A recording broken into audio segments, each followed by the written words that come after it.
हरेत् तेन विघ्नाः प्रणश्यन्ति सिद्ध्यन्ति च मनोरथाः।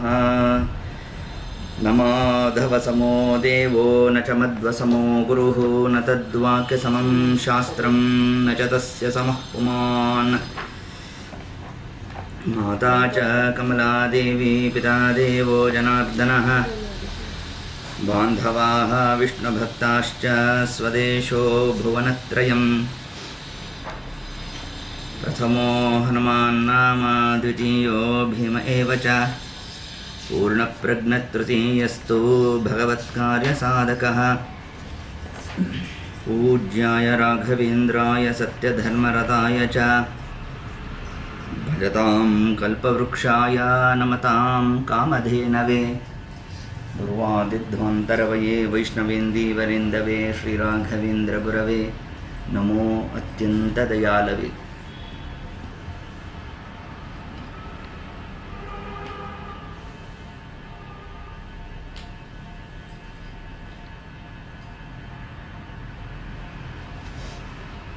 धर्मदृढः बद्धमूलः वेदस्कन्धः पुराणशाखाढ्यः कृतकुसुमो मोक्षफलो मधुसूदनो पादपो जयति।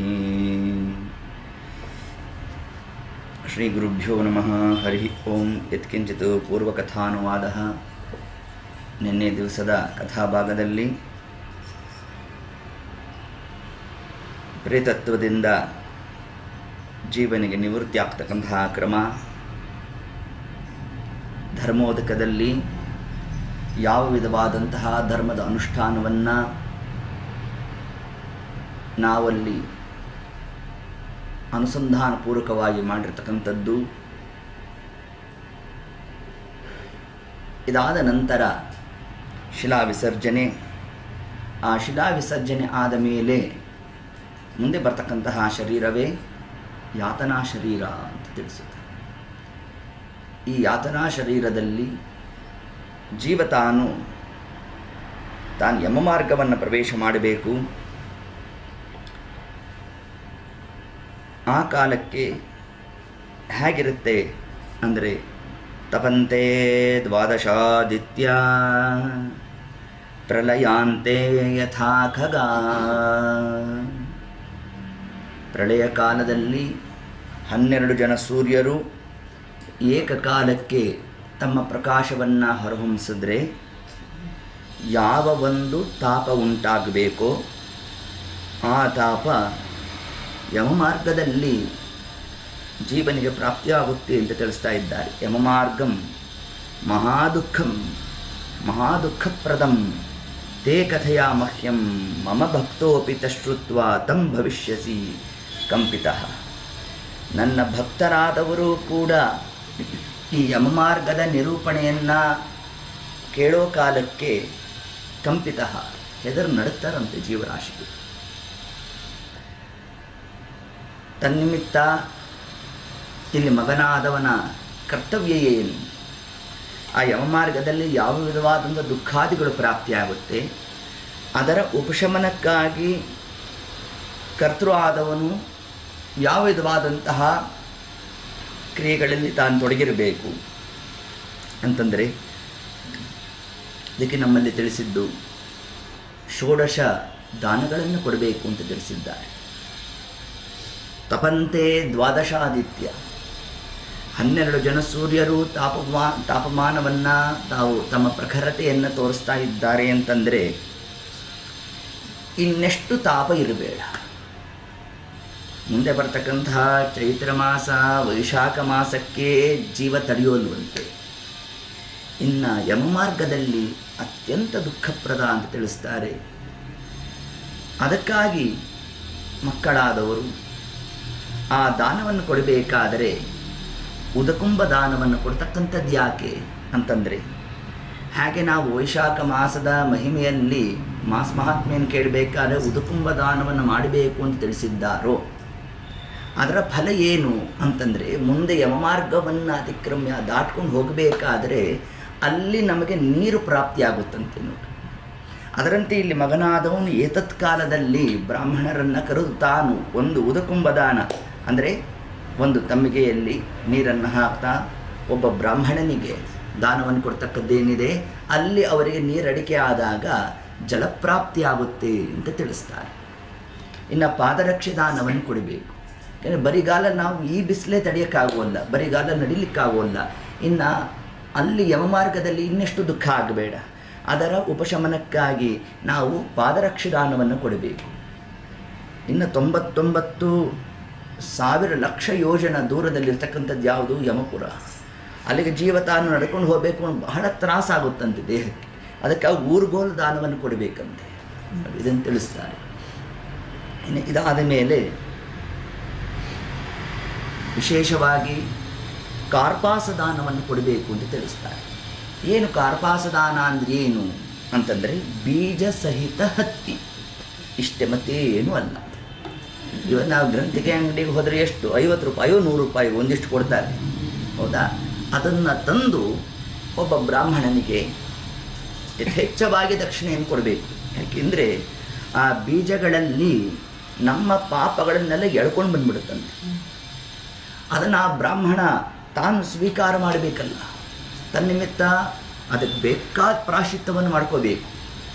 ವಿಶೇಷತಃ ಅದರ ದಾನಗಳಲ್ಲೂ ಕೂಡ ಯಾವ ದಾನವನ್ನು ತಗೊಂಡಾಗ ನಾವು ಬಹಳ ವಿಧವಾದ ಪ್ರಾಯಶ್ಚಿತ್ತಾದಿಗಳನ್ನು ನಡೆಸಬೇಕು ಅಂತಂದರೆ ಸುವರ್ಣ ದಾನ, ರಜತ ದಾನ, ತಿಲಾದಾನ ಮತ್ತು ಕಾರ್ಪಾಸ ದಾನ, ತೈಲದಾನ, ಕೂಷ್ಮಾಂಡು ದಾನ, ಈ ದಾನಗಳನ್ನು ತಗೊಳ್ಳಿಕ್ಕೆ ಬ್ರಾಹ್ಮಣ ಹೆದರ್ತಾನೆ.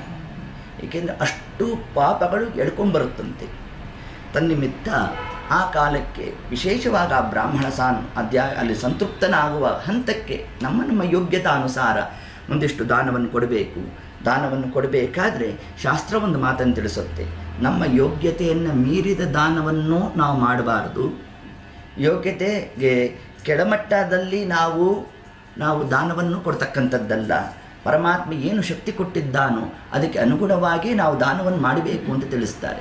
ಸಾಲವನ್ನು ಮಾಡಿ ನಾವೇನಾದ್ರು ದಾನ ಮಾಡ್ತೇವೆ ಅಂದರೆ ತಾಮಸ ಅಂತ ಕರೆಯುತ್ತೆ ಶಾಸ್ತ್ರ, ಆಯಿತಾ? ಅದರಿಂದ ಯೋಗ್ಯತೆ ಮೀರಿದ ದಾನವನ್ನು ಮಾಡಬಾರ್ದು. ಯೋಗ್ಯತೆ ಮೀರಿದ ದೇಹವನ್ನು ದಂಡಿಸಿ ಸಾಧನೆಗೂ ಶಾಸ್ತ್ರ ಅವಕಾಶ ಕೊಟ್ಟಿಲ್ಲ ನಮಗೆ, ಅದು ತಾಮಸ ಅಂತ ತಿಳಿಸ್ತಾರೆ, ಆಯಿತಾ? ಹೀಗೆ ಆ ಕ್ರಮದಲ್ಲೇ ನಮಗೆ ಈ 16 ದಾನಗಳಲ್ಲಿ ಒಂದಾಗಿ ನಾವು ಈಗಾಗಲೇ ನೋಡಿದಂತೆ ಪಾದರಕ್ಷೆ ದಾನ, ಉದಕುಂಭ ದಾನ, ಊರುಗೋಲು ದಾನ, ಮುಂದೆ ಶಯ್ಯಾದಾನವನ್ನು ಕೊಡಬೇಕು. ಶಯ್ಯಾದಾನವನ್ನು ಕೊಡಬೇಕಾದ್ರೆ ವೃದ್ಧ ದಂಪತಿಗಳಿಗೆ ಕೊಡಬಾರದು, ಇದೊಂದು ಶಾಸ್ತ್ರ ತಿಳಿಸುತ್ತೆ. ಅದರಿಂದ ಅದನ್ನು ಮಧ್ಯಮ ವಯಸ್ಸಿನಲ್ಲಿರ್ತಕ್ಕಂತಹ ಆ ದಂಪತಿಗಳಿಗೆ ಕೊಡಬೇಕು. ಆ ಶಯ್ಯಾದಾನ ಕೊಡಬೇಕಾದ್ರೆ ಆ ಬ್ರಾಹ್ಮಣ ಸಪತ್ನೀಕನಾಗಿ ತಾನು ಬಂದಿರಬೇಕು. ಬಂದಾಗ ಆ ಹಾಸಿಗೆ ಮೇಲೆ ಅವರನ್ನು ಕೂಡಿಸಬೇಕು. ಕೂಡಿಸಿದಾಗ ಅವರ ಕೈಗೆ ಲಕ್ಷ್ಮೀನಾರಾಯಣ ಪ್ರತಿಮೆಯನ್ನು ಅವರಿಗೆ ದಾನ ಕೊಡಬೇಕು. ಅವರಲ್ಲಿ ವಿಶೇಷವಾಗಿ ಲಕ್ಷ್ಮೀನಾರಾಯಣರ ಅನುಸಂಧಾನವನ್ನು ಮಾಡಬೇಕು. ಕಿಂಚಿತ್ ಸುಖಿ ಭವೇತ್. ಆ ಜೀವನಿಗೆ ಬಹಳ ತ್ರಾಸಾಗಿರುತ್ತಂತೆ ತಾನು ಸಂಚಾರ ಮಾಡ್ತಾ. ಇಲ್ಲಿ ಶಯ್ಯಾದಾನವನ್ನು ಕೊಡ್ತು ಅಂತಂದರೆ ಅಲ್ಲಿ ಅವನಿಗೆ ಆನಂದ ಪ್ರಾಪ್ತಿಯಾಗುತ್ತಂತೆ. ಕಿಂಚಿತ್ ಸುಖಿ ಭವೆ, ಸ್ವಲ್ಪ ಸುಖ ಪ್ರಾಪ್ತಿ ಆಗುತ್ತಂತೆ ಜೀವನಿಗೆ. ಹೀಗೆ ಆ ಒಂದು ಕ್ರಮದಲ್ಲಿ ನಮಗೆ ಶಾಸ್ತ್ರಾದಿಗಳು ತಾನು ತಿಳಿಸಿರ್ತಕ್ಕಂಥದ್ದು. ಹೀಗೆ ನಾವು ಆ ಶಯ್ಯಾದಾನವನ್ನು ಕೊಡಬೇಕು. ತರುವಾಯ ಗ್ರಂಥದಾನವನ್ನು ಮಾಡಬೇಕು. ಯಾಕೆ ನಾವು ಗ್ರಂಥದಾನವನ್ನು ಮಾಡಬೇಕು ಅಂತಂದರೆ ಅದಕ್ಕೆ ಶಾಸ್ತ್ರಕಾರ ತಿಳಿಸ್ತಾರೆ, ಯಾರಿಂದಾಗಿ ನಮಗೆ ವೈಷ್ಣವತ್ವ ಪ್ರಾಪ್ತಿಯಾಯಿತೋ ಅವರಿಗೂ ಕೂಡ ಮುಂದಿನ ಜನ್ಮದಲ್ಲೂ ಅವರಿಗೆ ವೈಷ್ಣವತ್ವ ಪ್ರಾಪ್ತಿ ಆಗಬೇಕು. ತನ್ನಿಮಿತ್ತ ಭಾಗವತ, ಭಗವದ್ಗೀತಾ ಅಂತಹ ಉದ್ಗ್ರಂಥಗಳನ್ನು ಯಾರು ಪ್ರತಿನಿತ್ಯ ಅದನ್ನು ಅಧ್ಯಯನಶೀಲರಾಗಿರ್ತಾರೋ ಅಂಥವ ಬ್ರಾಹ್ಮಣನನ್ನು ಅರಸಿ ನಾವು ಆ ದಾನವನ್ನು, ಗ್ರಂಥದಾನವನ್ನು ಮಾಡಬೇಕು. ಇದಾದ ಮೇಲೆ ಒಂದು ದೇವರ ಪೆಟ್ಟಿಗೆ ದಾನವನ್ನು ಕೊಡಬೇಕು. ಇದರ ಉದ್ದೇಶವೂ ಅಷ್ಟೇ. ಏನು ಅಂತಂದರೆ ಯಾರು ನಮಗೆ ಇಂತಹ ವೈಷ್ಣವ ಒಂದು ಮಾರ್ಗದಲ್ಲಿ ಬಂದು ಸನ್ಮಾರ್ಗದಲ್ಲಿ ಹೋಗುವಂತೆ ನಮಗೆ ಅನುಗ್ರಹ ಮಾಡಿ ಇದ್ದಾರೋ ಅವ್ರಿಗೂ ಕೂಡ ಮುಂದೆ ಇದೇ ವೈಷ್ಣವ ಜನ್ಮ ಬರಲಿ, ಇದೇ ಕ್ರಮದಲ್ಲಿ ಅವರು ಕೂಡ ದೇವರ ಪೂಜೆಯನ್ನು ಮಾಡುವಂತೆ ಆಗಲಿ ಅನ್ನೋ ಒಂದು ಅನುಸಂಧಾನದಿಂದ ಒಂದು ದೇವರ ಪೆಟ್ಟಿಗೆಯ ದಾನವನ್ನು ಕೊಡ್ತಕ್ಕಂಥದ್ದು. ಇನ್ನು ಅದಾದ ಮೇಲೆ ಭೂದಾನವನ್ನು ಕೊಡಬೇಕು ಅಂತ ತಿಳಿಸಿದ್ದಾರೆ. ಇದನ್ನು ಎಲ್ಲಿಂದ ಕೊಡುವುದು ನಾವು ಅಂತಂದರೆ ಅದಕ್ಕೆ ಪರಮಾತ್ಮ ತಿಳಿಸ್ತಾರೆ, ಇದಕ್ಕೆ ನೀವು ಬೇಕಾದ್ರೆ ಪ್ರತ್ಯಾಮ್ನಾಯ ಮಾಡಿ, ಏನು ಬಾಧಕ ಇಲ್ಲ. ಏಕೆ ದೇಶಕಾಲೋಚಿತ ಧರ್ಮ ಕರ್ಮ ಸಕ್ತರು ಅಂತ ತಿಳಿಸಿದ್ದಾರೆ. ಆ ಕಾಲಕ್ಕೆ ಉಚಿತವಾಗಿ ಯಾವುದು ನಮ್ಮ ಈಗ ನಾವು ತಿಳಿಸಿದಂತೆ ಯೋಗ್ಯತೆ ಮೀರಿದ್ದನ್ನು ದಾನ ಕೊಡುವಂಥ ಶಾಸ್ತ್ರ ಹೇಳಿಲ್ಲ. ಅದರಿಂದ ಇದಕ್ಕೆ ಪ್ರತ್ಯಾಮ್ನಾಯವನ್ನು ಮಾಡ್ಬೋದು. ಇನ್ನೊಂದು ಅಂಶವನ್ನು ನಮಗೆಲ್ಲಿ ತಿಳಿಸ್ತಾರೆ ಅಂತಂದರೆ, ಆದಿತ್ಯ ಪುರಾಣ ಅಂತರ್ಗತ ಶ್ರೀನಿವಾಸ ಕಲ್ಯಾಣದಲ್ಲಿ ದೇವಶರ್ಮ ಬ್ರಾಹ್ಮಣರಿಗೆ ಮುಖ್ಯ ಪ್ರಾಣದೇವರು ಅರ್ಥಾತ್ ವಾಯುದೇವರು ತಾವು ಉಪದೇಶವನ್ನು ಮಾಡ್ತಾರೆ. ಆ ಉಪದೇಶ ಮಾಡಬೇಕಾದ್ರೆ ಆದಿತ್ಯ ಪುರಾಣ ಅಂತರ್ಗತ ಶ್ರೀನಿವಾಸ ಕಲ್ಯಾಣ ಅಂತಂದರೆ ಅದು ಶ್ರೀನಿವಾಸನ ಲಗ್ನದ ವಿಷಯವನ್ನು ಹೇಳೋಲ್ಲ. ಅಲ್ಲಿ ಕೇವಲ ತಿರುಪತಿ ಯಾತ್ರೆಯನ್ನು ಹೆಂಗೆ ಮಾಡಬೇಕು ಅಂತ ವಾಯುದೇವರು ಉಪದೇಶ ಮಾಡ್ತಾರೆ. ಅವರ ಚಿನ್ನ ಶಿಷ್ಯ ಒಬ್ಬ ದೇವಶರ್ಮ ಬ್ರಾಹ್ಮಣ ಅಂತ, ಆ ಬ್ರಾಹ್ಮಣನಿಗೆ ವಾಯುದೇವರು ತಿರುಪತಿ ಯಾತ್ರೆಯನ್ನು ಹೆಂಗೆ ಮಾಡಬೇಕು, ಎಲ್ಲೆಲ್ಲಿ ಯಾವ ಯಾವ ದಾನವನ್ನು ಕೊಡಬೇಕು ಅಂತ ವಾಯುದೇವರು ಉಪದೇಶ ಮಾಡ್ತಾರೆ. ಅಲ್ಲಿ ಲಕ್ಷ್ಮೀದೇವಿ ಎಷ್ಟು ಕ್ರಮದಿಂದ ತಾನು ಪರಮಾತ್ಮನ ಪೂಜೆಯನ್ನು ಮಾಡ್ತಾ ಇದ್ದಾಳೆ, ಬ್ರಹ್ಮದೇವರ ಕೈಂಕರ್ಯ ಏನು, ಇದೆಲ್ಲ ವರ್ಣಿತವಾಗಿರ್ತಕ್ಕಂಥದ್ದೇ ನಮಗೆ ಆದಿತ್ಯ ಪುರಾಣದಲ್ಲಿ ಬರ್ತಕ್ಕಂತಹ ಶ್ರೀನಿವಾಸ ಕಲ್ಯಾಣ. ಅದರಲ್ಲಿ ವಾಯುದೇವರು ತಾವನ್ನು ಮಾತನ್ನು ಉದ್ಗಾರ ಮಾಡ್ತಾರೆ. ಬೆಟ್ಟವನ್ನು ಹತ್ತೋ ಕಾಲಕ್ಕೆ ಯಾರೊಬ್ಬರು ಸತ್ಪಾತ್ರ ಬ್ರಾಹ್ಮಣ ಸಿಕ್ಕಿತ್ತು ಅಂತಂದರೆ ಅಲ್ಲೇ ದೀಪದಾನ ಮಾಡಿಬಿಡ್ಬೇಕಂತೆ, ಬೆಳ್ಳಿ ದೀಪದಾನವನ್ನು ಮಾಡಿಬಿಡ್ಬೇಕಂತೆ. ಸಮಸ್ತ ಪಿತೃಗಳು ಕೂಡ ತೃಪ್ತರಾಗ್ತಾರಂತೆ. ನೋಡಿ, ಬೆಟ್ಟವನ್ನು ಹತ್ತುವ ಕಾಲಕ್ಕೆ ಬೆಳ್ಳಿ ಸೊಡಲು ಆಯಿತಾ, ಎಷ್ಟು ಚಿಕ್ಕದಾಗಿರಲಿ ಪರವಾಗಿಲ್ಲ, ಅದನ್ನು ನಾವು ಒಳ್ಳೆ ಶ್ರೋತ್ರಿಯ ಬ್ರಾಹ್ಮಣನಿಗೆ ನಾವು ದಾನ ಕೊಟ್ಬಿಟ್ಟಿದ್ದೇವೆ ಅಂತಂದರೆ ನಮ್ಮ ಪಿತೃಗಳೆಲ್ಲ ತೃಪ್ತರಾಗ್ತಾರಂತೆ. ಕಾರಣ ತಿರುಪತಿಯಲ್ಲೇ ನಮಗೆ ಒಬ್ಬೊಬ್ಬ ದೇವತೆಗಳು, ಋಷಿಗಳು, ಪಿತೃದೇವತೆಗಳೆಲ್ಲ ಒಂದೊಂದು ರೂಪದಿಂದ ತಾವಿರ್ತಾರೆ ಅಂತ ಭವಿಷ್ಯೋತ್ತರ ಪುರಾಣವೂ ಕೂಡ ವರ್ಣನೆಯನ್ನು ಮಾಡುತ್ತೆ. ಋಷಿಮುನಿಗಳೆಲ್ಲ ತಾವು ವೃಕ್ಷರೂಪೇಣ ಇರೋಣ, ಪಿತೃದೇವತೆಗಳೆಲ್ಲ ಪಕ್ಷಿ ರೂಪೇಣ ತಾವಿರ್ತಕ್ಕಂಥದ್ದು. ಆದ್ದರಿಂದ ನಾವು ಆ ಬೆಟ್ಟವನ್ನು ಹತ್ತುವ ಕಾಲಕ್ಕೆ ಆ ಒಂದು ದಾನವನ್ನು ಮಾಡಬೇಕು ಅಂತ ತಿಳಿಸಿದ್ದಾರೆ. ಇನ್ನೂ ಅನೇಕ ವಿಧವಾದಂಥ ಅಂಶವನ್ನು ಅದರಲ್ಲಿ ಉಲ್ಲೇಖ ಮಾಡ್ತಾ ಜೀವಿತಾವಧಿಯಲ್ಲಿ ಒಂದಾವರ್ತಿಯಾದರೂ ಕಪಿಲತೀರ್ಥದಲ್ಲಿ ಶ್ರಾದ್ದವನ್ನು ಮಾಡಬೇಕು. ಗಯಾಶ್ರಾದ್ದಕ್ಕೆ ಹೇಗೆ ಮಹತ್ತರವಾದ ಫಲ ಕೊಟ್ಟಿದ್ದಾರೋ ಅಷ್ಟೇ ಫಲ ಕಪಿಲತೀರ್ಥದ ಸನ್ನಿಧಿಯಲ್ಲಿ ಒಂದಾವರ್ತಿ ಆದರೂ ನಾವು ಶ್ರಾದ್ದ ಮಾಡಬೇಕು ಅಂತಾರೆ ವಾಯುದೇವರು. ಆಯಿತಾ, ಇದು ಒಂದು ಕ್ರಮದಲ್ಲಿ ದಾನ. ಆದರೆ ಇನ್ನು ಈಗ ಪ್ರಸ್ತುತ ನಮಗೆ ಬಂದಂಥ ಜಿಜ್ಞಾಸೆ ಯಾವುದು ಅಂದರೆ ಭೂದಾನದ ವಿಷಯವಾಗಿ ನಾವು ಈಗ ಜಿಜ್ಞಾಸ. ಇದಕ್ಕೇನು ಪರಿಹಾರ ಅಂತಂದರೆ ವಾಯುದೇವರು ತಿಳಿಸ್ತಾರೆ. ನಾವು ಸ್ವಾಮಿ ಪುಷ್ಕರಣಿ ತೀರದ ನೈಋತ್ಯ ಸ್ವಾಮಿ ಪುಷ್ಕರಣಿಯ ವಾಯುವ್ಯ ಭಾಗ ಬರೋದು ಎಲ್ಲಿ ಬರುತ್ತೆ ಅಂತಂದರೆ, ಈಗ ನಮಗೆಲ್ಲ ಎಲ್ಲಿ ಸ್ನಾನಕ್ಕೆ ಇಳಿಲಿಕ್ಕೆ ಅವಕಾಶ ಮಾಡಿಕೊಟ್ಟಿದ್ದಾರೆ ಆಯಿತಾ, ಅಂದರೆ ವರಾಹದೇವರ ದೇವಸ್ಥಾನ ಕೆಳಭಾಗದಲ್ಲಿ ಆಯಿತಾ. ವರಾಹದೇವರ ದೇವಸ್ಥಾನ ನಮ್ಮ ಎಡಭಾಗದ ತುದಿ ಭಾಗ, ಅಲ್ಲಿ ಬರೋದೇ ವಾಯುವ್ಯ ದಿಕ್ಕು.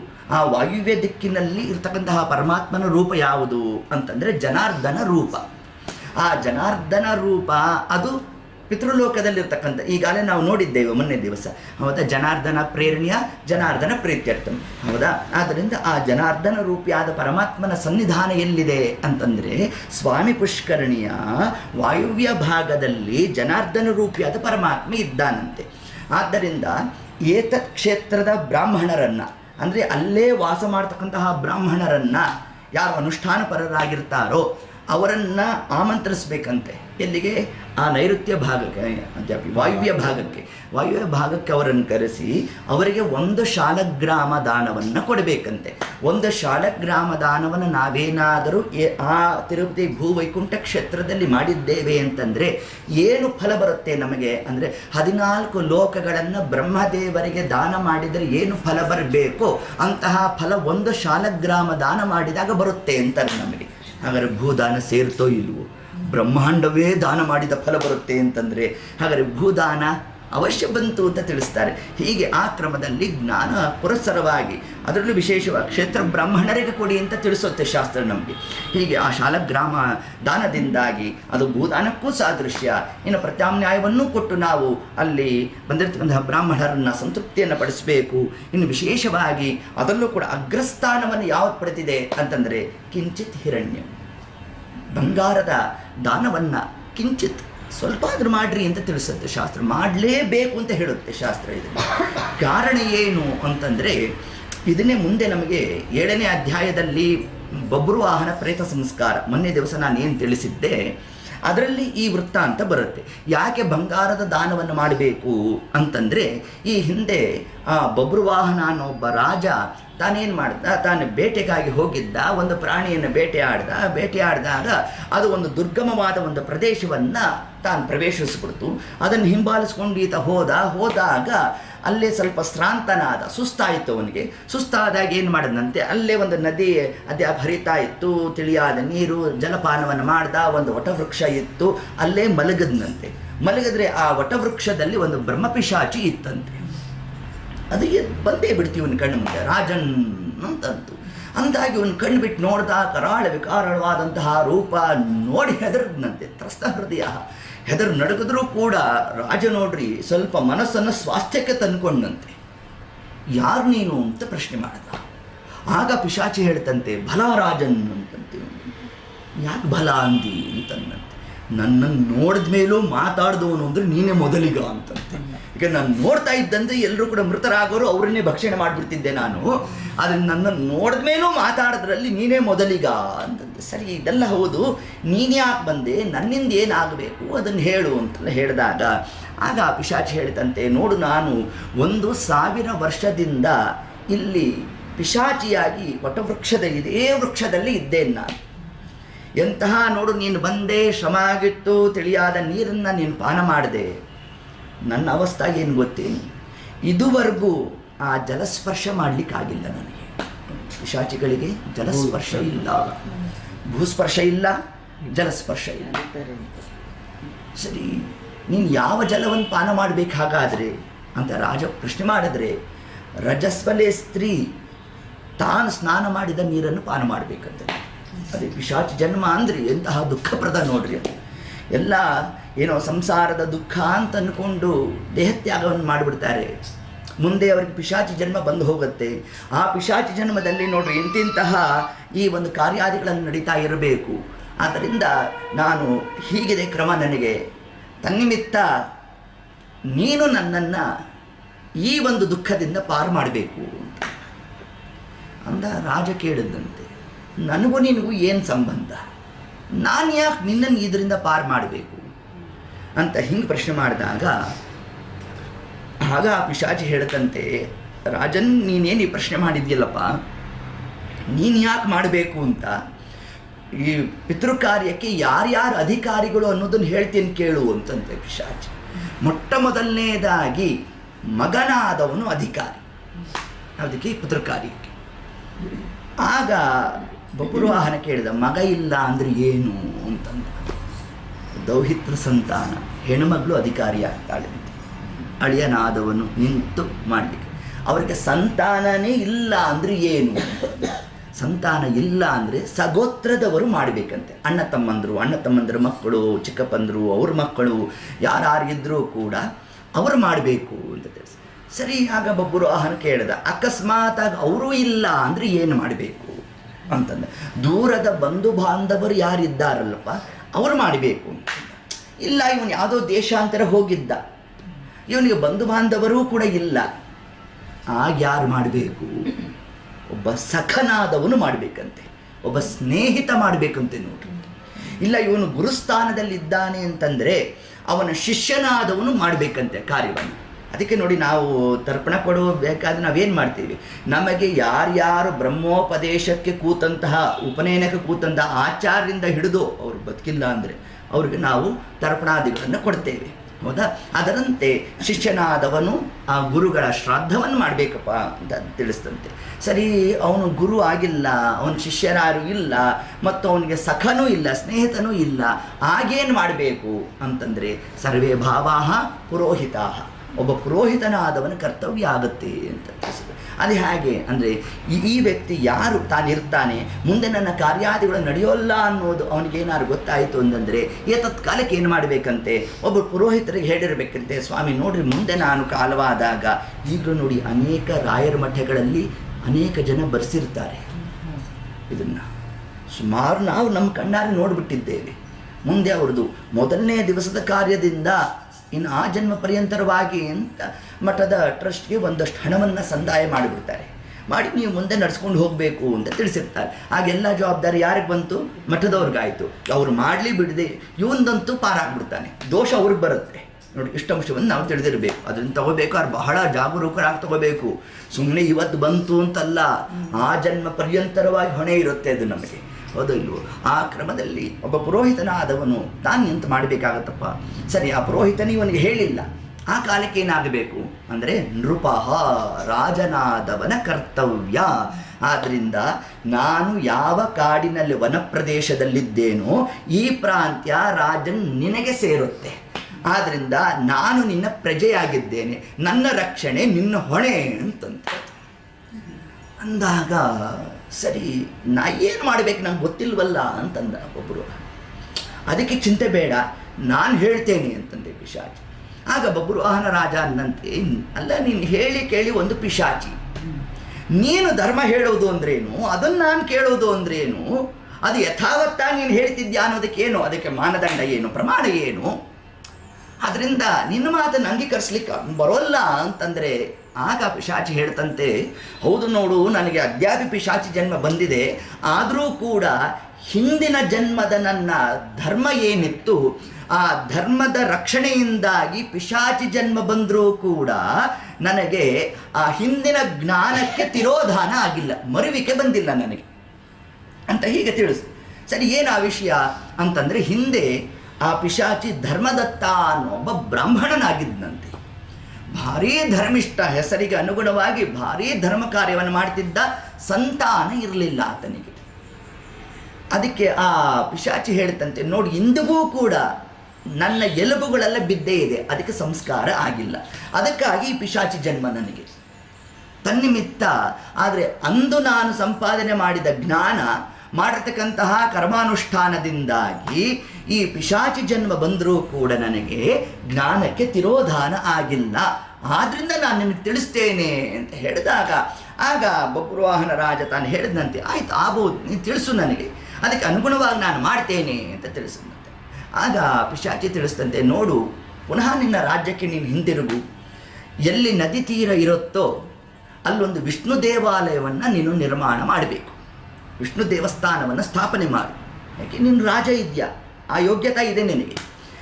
ಆ ವಿಷ್ಣು ದೇವಸ್ಥಾನವನ್ನು ನೀನು ಸ್ಥಾಪನೆ ಮಾಡಿ, ಆ ವಿಷ್ಣುವಿನ ಪ್ರತಿಮೆ ಮುಂಭಾಗದಲ್ಲಿ ಒಂದು ಮಂಡಲವನ್ನು ಹಾಕಬೇಕು, ಆ ಮಂಡಲದ ಮಧ್ಯದಲ್ಲಿ ಒಂದು ವಿಷ್ಣು ಪ್ರತಿಮೆಯನ್ನು ಇಡಬೇಕು, ಆ ವಿಷ್ಣು ಪ್ರತಿಮೆಗೆ ಕೆಂಪು ವಸ್ತ್ರವನ್ನು ಉಡಿಸಬೇಕು, ಪುನಃ ಆ ವಿಷ್ಣುವಿನ ಮುಂಭಾಗದಲ್ಲಿ ಬ್ರಹ್ಮದೇವರನ್ನು ಸ್ಥಾಪನೆ ಮಾಡಬೇಕು, ಆ ಬ್ರಹ್ಮದೇವರ ಮುಂಭಾಗದಲ್ಲಿ ಇವತ್ತಿನ ಉಪಾಸ್ಯ ಮೂರ್ತಿ ಆಗಿರತಕ್ಕಂತಹ ಮಹಾರುದ್ರದೇವರನ್ನು ಸ್ಥಾಪನೆ ಮಾಡಬೇಕು.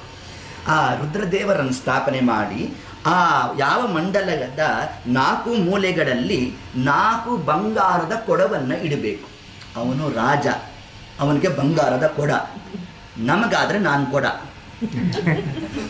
ಹೌದಲ್ಲ? ಆದ್ದರಿಂದ ಬಂಗಾರದ ಕೊಡವನ್ನು ಸ್ಥಾಪನೆ ಮಾಡಬೇಕು. ಆ 4 ಕೊಡಗಳಲ್ಲಿ ಹಾಲು, ಮೊಸರು, ಬೆಣ್ಣೆ, ತುಪ್ಪ, ಈ 4 ನೀನು ತುಂಬಿಸ್ಬೇಕು. ಆ ಎಲ್ಲ ಪೂಜಾ ಪ್ರಕ್ರಿಯಾದಿಗಳೆಲ್ಲ ಆದಮೇಲೆ ಚತುರೋ ಬ್ರಾಹ್ಮಣಾಂತೋಷಯಿಷ್ಯೆ, 4 ಜನ ಬ್ರಾಹ್ಮಣರಿಗೆ ಆ ಬಂಗಾರದ ಕೊಡವನ್ನು ದಾನ ಕೊಟ್ಕೊಡು. ನೀನು ಯಾವಾಗ ಆ ಸುವರ್ಣ ದಾನವನ್ನು ಕೊಟ್ಟೆ, ಮರುಕ್ಷಣಕ್ಕೆ ನನಗೆ ಪ್ರೇತತ್ವದಿಂದ ನಿವೃತ್ತಿ ಆಗುತ್ತೆ ಅಂತ ತಾನು ತಿಳಿಸಿದ್ಯಂತೆ.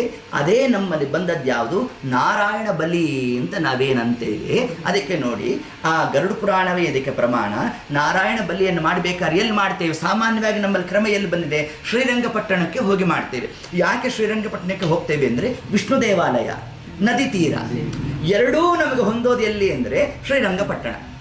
ಆದ್ದರಿಂದ ಶ್ರೀರಂಗಪಟ್ಟಣದಲ್ಲಿ ನಾವು ಆ ನಾರಾಯಣ ಬಲಿಯ ಮೊದಲ ಪ್ರಕ್ರಿಯೆಗಳನ್ನು ನಡೆಸ್ತಕ್ಕಂಥದ್ದು ಬಂದಿದೆ ಎಂದು ತಿಳಿಸಿದ್ದಾರೆ. ಅದರಂತೆ ಬಬ್ರುವಾಹನ ರಾಜ ತಾನಿಷ್ಟು ಕಾರ್ಯವನ್ನು ಮಾಡ್ದ. ಅಷ್ಟು ಮಾತ್ರ ಅಲ್ಲ, ಈ ತತ್ಕಾಲಕ್ಕೆ ಇನ್ನೊಂದು ಮಾತನ್ನು ತಿಳಿಸ್ತಂತೆ, ನೋಡು ರಾಜ, ನೀನು ನನ್ನನ್ನು ಈ ಒಂದು ಅವಸ್ಥೆಯಿಂದ ಪಾರು ಮಾಡ್ತು ಅಂತಂದರೆ ನಿನಗೆ ಅನಂತ ಕೋಟಿ ಪುಣ್ಯ ಬರುತ್ತೆ ಅಂತ ತಿಳಿಸ್ತಂತೆ. ಶ್ರಾದ್ದಾದಿಗಳನ್ನು ಮಾಡಬೇಕಾದರೆ ಅಧಿಕಾರ ಭೇದೇನ ಅಲ್ಲಿ ನಿನಗೆ ಫಲ ವ್ಯತ್ಯಾಸ ಅಂತ ತಿಳಿಸಿದೆ. ಮಗನಾದವನು ತಂದೆಯ ಶ್ರಾದ್ದವನ್ನು ಮಾಡಿದ್ದಾನೆ ಅಂದರೆ 100ಕ್ಕೆ 100 ಅಂಕ ಸಿಗ್ಬೋದಂತೆ. ಅದೇ ಮಗಳು ಮಾಡಿದ್ರೆ 100ಕ್ಕೆ 200 ಅಂತೆ, ಸ್ವಲ್ಪ ಜಾಸ್ತಿ ಆಗುತ್ತಂತೆ ಮಗಳು ಮಾಡಿದ್ರೆ. ಅದೇ ಅಣ್ಣ ತಮ್ಮಂದ್ರು ಯಾರು ಮಾಡಿದ್ರೆ 100ಕ್ಕೆ 1000 ಪಟ್ಟು ಫಲ ಜಾಸ್ತಿ ಅಂತೆ. ಅದೇ ದೂರದ ಬಂಧು ಬಾಂಧವರು ಯಾರು ಮಾಡಿದ್ದಾರೆ ಅಂದರೆ 100ಕ್ಕೆ 1,00,000 ಪಟ್ಟು ಜಾಸ್ತಿ ಅಂತೆ. ಒಬ್ಬ ಸಖ ಮಾಡಿದ್ದಾನೆ ಅಂದರೆ ಅವನಿಗೆ ಅದಕ್ಕೂ ಇನ್ನೂ ದುಪ್ಪಟ್ಟಾದಂತಹ ಫಲ ಬರುತ್ತಂತೆ. ಅದೇ ಒಬ್ಬ ಪುರೋಹಿತನೋ, ಒಬ್ಬ ರಾಜನಾದವನೋ, ಒಬ್ಬ ಸಖನಾದವನೋ ಮಾಡಿದ್ದಾನೆ ಅಂದರೆ ಅನಂತ ಫಲಪ್ರಾಪ್ತಿ ಆಗುತ್ತೆ ಅಂತ ಸ್ವಯಂ ಈ ಗರುಡ ಪುರಾಣ ನಮಗೆ ಯಾರ್ಯಾರ ಅಧಿಕಾರಿ ವರ್ಗ ಅನ್ನೋ ಎಲ್ಲ ಅಂಶವನ್ನು ಹೇಳ್ತಾ, ನಮಗೂ ಇದಕ್ಕೂ ಸಂಬಂಧ ಇಲ್ಲ ರೀ ಅಂತ ನಾವು ಹೇಳಲಿಕ್ಕಿಲ್ಲ. ಆದ್ದರಿಂದ ಎಂತಹ ಕಾಲಕ್ಕೂ ಆ ಒಂದು ಕಾರ್ಯದಲ್ಲಿ ಮಾತ್ರ ನಾವು ಚ್ಯುತರಾಗಬಾರದು ಅನ್ನೋದನ್ನೇ ನಮಗೆ ಅತಿ ಸ್ಪಷ್ಟವಾಗಿ ಗರುಡ ಪುರಾಣ ತಾನು ತಿಳಿಸ್ತಾರೆ. ಆದ್ದರಿಂದ ಇಂತಹ ಕಾರ್ಯದಲ್ಲಿ ನಮಗೆ ಕಚೇರಿಗೆ ರಜೆ ಇಲ್ಲ, ಆದ್ದರಿಂದ ನಾನು ಕಾರ್ಯ ಮಾಡೋಲ್ಲ, ಇವೆಲ್ಲ ನಾವು ನೋಡಿದ್ದೇವೆ. ನಾನು 10 ವರ್ಷ ರಾಯರ ಮಠದಲ್ಲಿ ಇದ್ದವನು ನಾನು. ಆದ್ದರಿಂದ ಇದೆಲ್ಲ ನಾವು ನೋಡಿಬಿಟ್ಟಿದ್ದೇವೆ. ಕೋಟಿ ಸಂಪಾದನೆ ಮಾಡ್ತಿರ್ತಾನೆ ಮಗ, ಹೊರದೇಶದಲ್ಲಿರ್ತಾನೆ, ಇಲ್ಲ ಆಚಾರ್ಯ ಮುಖೇನ ಮಾಡ್ತಾ ಇರ್ತಾರೆ. ಹಂಗೆ ಯಾವುದು ಆಗೋಲ್ಲ. ಹೌದೋ ಇದು ಅದು ಯಾವುದು ಫಲ ಕೊಡೋಲ್ಲ. ಆ ಜೀವ ತಾನು ದಾಟ್ಬಿಡ್ತಾನೆ. ಆದರೆ ಮಗನಾದವನಿಗೆ ಋಣ ಪರಿಹಾರ ಆಗೋಲ್ಲ. ಆದ್ದರಿಂದ ನೀವು ಕೋಟಿ ರೂಪಾಯಿ ಕೊಟ್ಟರೂ ಕೂಡ ಆ ಕಾರ್ಯ ಮಾಡೋ ಒಂದು ಸಾಮರ್ಥ್ಯವನ್ನೇ ಕಳ್ಕೊಂಬಿಟ್ವಿ ಅಂತಂದರೆ ಪುತ್ರ ಅನ್ನೋ ಶಬ್ದಕ್ಕೆ ಅರ್ಥವೇ ಇಲ್ವಂತೆ. ಪುನ್ನಾಮ ನರಕದಿಂದ ತ್ರಾಯತೆ ಇತಿ ಪುತ್ರ. ಅದಕ್ಕೆ ಪುತ್ರ ಪುತ್ರಿ ಎರಡೂ ಶಬ್ದ ಕೂಡುತ್ತಂತೆ ನೋಡಿ. ಹೆಣ್ಣುಮಗಳಿಗೆ ಯಾವಾಗ ಋಣ ಪರಿಹಾರ ಆಗುತ್ತೆ ಅಂತಂದರೆ ಅವಳು ಒಳ್ಳೆ ಯೋಗ್ಯನಾದ ಬ್ರಾಹ್ಮಣನ ಕೈಯನ್ನು ಹಿಡಿದಿದ್ದಾಳೆ ಅಂತ ಆಯಿತು ಅಂತಂದರೆ ಸಮಸ್ತ ಪಿತೃ ಋಣವನ್ನು ಕಳ್ಕೊಂಡ್ಬಿಡ್ತಾಳಂತೆ. ಅದಕ್ಕೆ ಅವಳಿಗೆ ಪುತ್ರಿ ಅಂತಲೇ ಕರೆದದ್ದು. ಹೆಣ್ಣುಮಗಳು ಕೂಡ ಇದೇ ಒಂದು ಪಿತೃ ಋಣವನ್ನು ತೀರಿಸೋ ಒಂದು ಯೋಗ್ಯತೆ ಯಾವಾಗ ಅಂದರೆ ತನ್ನ ವರ್ಣಾಶ್ರಮಕ್ಕೆ ನೋಡಿ. ಇದನ್ನು ನಾವು ಚೆನ್ನಾಗಿ ತಿಳಿದಿರಬೇಕು. ವರ್ಣ ಸಾಂಕರ್ಯ ಆದರೆ ಆಗೋಲ್ಲ. ಪಿತೃಗಳೆಲ್ಲ ನರಕ ಭಾಜನರಾಗ್ಬಿಡ್ತಾರೆ. ಮುಂದೆ ಬರುತ್ತೆ ಈ ಒಂದು ಅಂಶವನ್ನು ಕೂಡ ನಮಗೆ ಶಾಸ್ತ್ರದಲ್ಲಿ ತಿಳಿಸ್ತಾರೆ. ಯಾರು ಅಧಿಕಾರಿ ಶ್ರಾದ್ದಾದಿಗಳನ್ನು ಮಾಡಬೇಕಾದ್ರೆ ಅಂತಂದರೆ ಅದಕ್ಕೆ ನಮಗೆ ಹೇಳ್ತಾ ಔರಸ ಪುತ್ರನಾದವನು ಬ್ರಹ್ಮೋಡ ಅನ್ನೋ ಒಂದು ಶಬ್ದವನ್ನು ಉಲ್ಲೇಖ ಮಾಡುತ್ತೆ. ಅಂದರೆ ಏನರ್ಥ ಅಂತಂದರೆ ಔರಸ ಪುತ್ರ ಬ್ರಹ್ಮೋಡ ಅಂತಂದರೆ ಆ ಅಪ್ಪ ಅಮ್ಮ ಇಬ್ಬರೂ ಕೂಡ ಒಂದೇ ವರ್ಣಾಶ್ರಮದವರಾಗಿರಬೇಕು. ಆಗ ಮಾತ್ರ ಮಗನಾದವನು ಶ್ರಾದ್ದಾದಿಗಳನ್ನು ಮಾಡಲಿಕ್ಕೆ ಅವನು ಅಧಿಕಾರಿ ಆಗ್ತಾನೆ. ಅಪ್ಪ ಬೇರೆ ಜಾತಿ ಅಮ್ಮ ಬೇರೆ ಜಾತಿ ಅಂತಂದರೆ ಅವರಿಗೆ ಯಾವುದೇ ವಿಧವಾದಂತಹ ಶ್ರಾದ್ದಾದಿಗಳು ಮಾಡಲಿಕ್ಕೆ ಅಧಿಕಾರ ಬರೋಲ್ಲ ನೋಡಿ. ಇದನ್ನು ತಿಳಿಸುತ್ತೆ ನಮಗೆ. ಮತ್ತು ಅಷ್ಟು ಮಾತ್ರ ಅಲ್ಲ, ಮಗನಾದವನೇನಾದರೂ ಬೇರೆ ವರ್ಣಾಶ್ರಮದವರನ್ನು ಲಗ್ನ ಮಾಡಿಕೊಂಡಿದ್ದಾನೆ ಅಂತಂದರೆ ಅವನು ಅನಧಿಕಾರಿ ಆಗ್ತಾನೆ. ಶ್ರಾದ್ದ ಮಾಡಲಿಕ್ಕೆ ಅಧಿಕಾರ ಬರೋಲ್ಲ.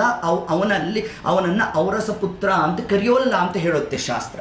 ಅದರಿಂದ ಎಂತಹ ಪ್ರಸಂಗದಲ್ಲೂ ಕೂಡ ವರ್ಣ ಸಾಂಕರ್ಯ ಆಗಬಾರದು. ಯಾಕೆ ಆಗಬಾರ್ದು ಅಂದರೆ ಕೊನೆಯ ಪಕ್ಷ ಪಿತೃಕಾರ್ಯಕ್ಕಾದರೂ ಆಗಬಾರ್ದಂತೆ. ಇಷ್ಟು ಅಂಶವನ್ನೇ ಯಾರಿಂದಾಗಿ ನಮಗೆ ಶರೀರ ಬಂತೋ ಅವರಿಗೆ ಯೋಗ್ಯವಾದ ಸ್ಥಾನವನ್ನು ಕೊಡಲಿಲ್ಲ ಅಂತಂದರೆ ಆ ಮಗನ ಜೀವನ ವ್ಯರ್ಥ ಅಂತ ಶಾಸ್ತ್ರ ತಿಳಿಸ್ತಾರೆ. ಆದ್ದರಿಂದ ಹೀಗೆ ಆ ಎಲ್ಲ ಅಂಶಗಳನ್ನು ಕೂಡ 7ನೇ ಅಧ್ಯಾಯದಲ್ಲಿ ನಮಗೆ ಬಬ್ರುವಾಹನ ಪ್ರೇತ ಸಂಸ್ಕಾರ ಅನ್ನೋ ಘಟ್ಟದಲ್ಲಿ ಹೇಳ್ತಾ ಎಷ್ಟು ಅಂಶಗಳನ್ನು ಪರಮಾತ್ಮ ತಾನಲ್ಲಿ ಉಲ್ಲೇಖ ಮಾಡ್ತಾನೆ. ಒಂದಾಗಿ ಯಾಕೆ ಹಿರಣ್ಯ ದಾನವನ್ನು ಕೊಡಬೇಕು, ಕಿಂಚಿತ್ ಹಿರಣ್ಯವನ್ನು ಯಾಕೆ ಕೊಡಬೇಕು ಅಂತಂದರೆ ಅಕಸ್ಮಾತಾಗಿ ಜ್ಞಾತವಾಗಿ ಗೊತ್ತೋ ಗೊತ್ತಿಲ್ಲದೇನೋ ನಮ್ಮಿಂದ ಏನಾದರೂ ಲೋಪ ಆಗಿದ್ರೂ ಕೂಡ ಅದೆಲ್ಲ ಪರಿಹಾರ ಆಗಬೇಕಾದರೆ, ಯಾಕೆಂದರೆ ಒಂದು ಪಿತೃಕಾರ್ಯ ಮಾಡಬೇಕಾದ್ರೆ ಮನೋವಿಕಾರಗಳು ಆಗುತ್ತಂತೆ, ಬೇಸರ ಮೂಡುವ ಪ್ರಸಂಗವೂ ಬರುತ್ತಂತೆ. ಭವಿಷ್ಯೋತ್ತರ ಪುರಾಣದಲ್ಲಿ ಇದಕ್ಕೆ ವ್ಯಾಖ್ಯಾನವನ್ನು ಕೊಡ್ತಾರೆ. ನಾ ಈಗಾಗಲೇ ಹೇಳಿದಂತೆ ಗರುಡ ಪುರಾಣ ಶೂದ್ರಪ್ರಾಯ, ಅದಕ್ಕೆಲ್ಲ ದೃಷ್ಟಾಂತ ಇತರ ಪುರಾಣಗಳು ಭಾಗವತ, ಭವಿಷ್ಯೋತ್ತರ ಪುರಾಣ ಇದಲ್ಲೆಲ್ಲ ದೃಷ್ಟಾಂತ ಕೊಡ್ತಾ ಹೋಗ್ತಾರೆ. ಅದರಲ್ಲಿ ಭವಿಷ್ಯೋತ್ತರ ಪುರಾಣದಲ್ಲಿ ಒಂದು ಕಥಾ ಪ್ರಸಂಗ ಬರುತ್ತೆ.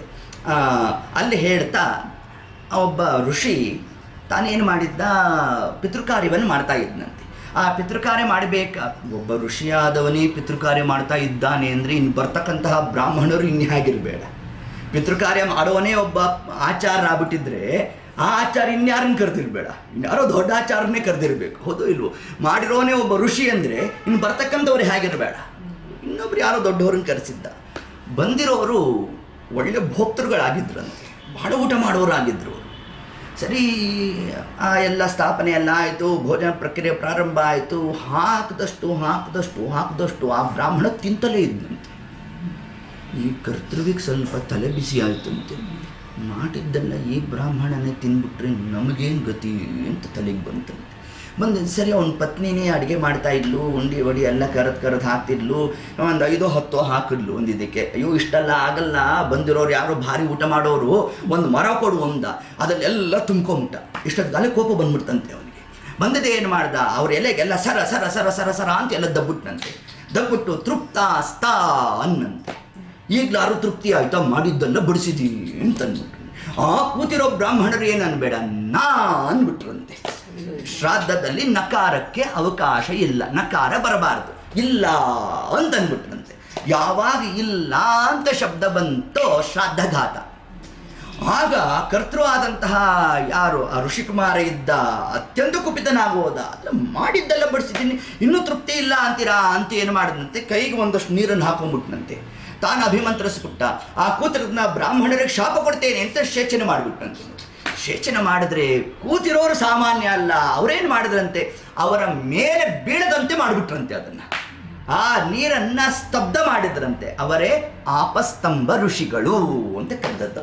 ಆಪ ಅಂದರೆ ನೀರು, ನೀರನ್ನು ಅಂತರಿಕ್ಷದಲ್ಲೇ ಸ್ತಬ್ಧ ಮಾಡಿದವರು ಯಾರೋ ಅವರೇ ಆಪಸ್ತಂಭ ಋಷಿಗಳು ಅಂತ ಹೆಸರು ಬಂದದ್ದು ಅವರಿಗೆ. ಅಷ್ಟು ಮಾತ್ರ ಅಲ್ಲ, ಆ ಕರ್ತೃವಿನ ಮೇಲೆ ನೀರು ಬೀಳಲಿಕ್ಕೆ ಶುರು ಆಯ್ತಂತೆ. ಅವನು ಶಾಪ ಕೊಟ್ಟಿದ್ದು ಅವನ ತಲೆ ಮೇಲೆ ಬೀಳೋಕ್ಕೆ ಶುರು ಆಯ್ತಂತೆ. ಆಗ ದೊಡ್ಡವರ ಪಾದವನ್ನು ಹಿಡಿದ, ಸ್ವಾಮಿ ನನ್ನಿಂದ ಮಹಾಪರಾಧ ಆಗೋಗಿದೆ, ಕ್ಷಮ ಮಾಡ್ರಿ, ಉದ್ಧಾರ ಮಾಡ್ರಿ ಅಂತ ತಾನು ಪ್ರಾರ್ಥನೆ ಮಾಡ್ದ.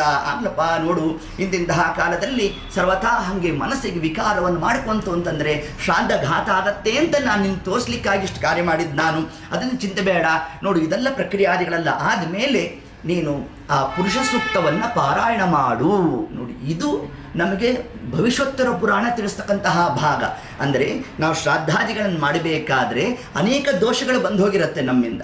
ಆ ದೋಷಗಳೆಲ್ಲ ಪರಿಹಾರ ಆಗಬೇಕು ಅಂತಂದರೆ ಪುರುಷ ಸೂಕ್ತವನ್ನು ಪಾರಾಯಣ ಮಾಡಬೇಕು. ಈಗ ನಮ್ಮಲ್ಲಿ ಏನಾಯಿತು, ಪುರುಷ ಸೂಕ್ತನೂ ಬಾಯಿಗೆ ಬರೋದೇ ಇಲ್ಲ. ಸಹಸ್ರ ಶೀರ್ಷ ಪುರುಷ ಯಜ್ಞೇನ ಯಜ್ಞಮ ಎಂದ ದೇವಸ್ಥಾನೇ ಧರ್ಮ ಇಲ್ಲಿಗೆ ಬಂದು ನಿಂತು ಹೋಗಿದೆ ನಮಗೆ. ಹೌದಾ? ಅದಕ್ಕೇನು ಮಾಡಿದ್ರು ಆಚಾರ್ಯ ವರ್ಗ ಎಲ್ಲ ಮಾಡಿಸೋರಲ್ಲ, ದಶಗಾಯತ್ರಿ ಅಂದ್ಬಿಟ್ರು. ಯಾಕೆ, ಗಾಯತ್ರಿ ಮಂತ್ರದ ವಿಸ್ತಾರ ಪುರುಷ ಸೂಕ್ತ. ಹಾಗಾದ್ರೆ ನೀವು ಕೊನೆ ಪಕ್ಷ 10 ಗಾಯತ್ರಿ ಆದರೂ ಮಾಡ್ರಿ ಅಂತ ಹೇಳಿದ್ರು. ಇದು 10 ಗಾಯತ್ರಿ ಮಾಡಿ, ಆದರೆ ಅದರ ಜೊತೆಗೆ ಪುರುಷ ಸೂಕ್ತವನ್ನು ಹೇಳ್ಕೋಬೇಕು. ಬ್ರಾಹ್ಮಣರನ್ನೆಲ್ಲ ಕೂಡಿಸ್ಬಿಡಿ, ಒಂದು ಕಡೆ ಪುಸ್ತಕ ಇಟ್ಕೋಬೇಕು. ಇಟ್ಕೊಂಡು 5 ನಿಮಿಷ ಪುರುಷ ಸೂಕ್ತ ಎಷ್ಟೊತ್ತು, 2 ನಿಮಿಷ, ಬಾಯಿಗೆ ಬಂದಂತೂ 1 ನಿಮಿಷ. ಹೌದಲ್ಲ? ಹೀಗೆ ಆ ಕ್ರಮದಲ್ಲಿ ನಾವು ಅದಕ್ಕೆ ಪ್ರಾಶ್ಚಿತ್ತಾದಿಗಳನ್ನು ಮಾಡ್ಕೋಬೇಕು ಅಂತ ಏನು ತಿಳಿಸಿದ್ದಾರೆ. ಇನ್ನು ದ್ರವ್ಯ ರೂಪೇಣ ನಾವು ಕೊಡಬೇಕು ಅಂತಂದರೆ ಕಿಂಚಿತ್ ಹಿರಣ್ಯಂ, ಆ ಬಂಗಾರದ ದಾನವನ್ನು ಕೂಡ ಅವಶ್ಯವಾಗಿ ಮಗನಾದವನು ತಾನು ಮಾಡಬೇಕು.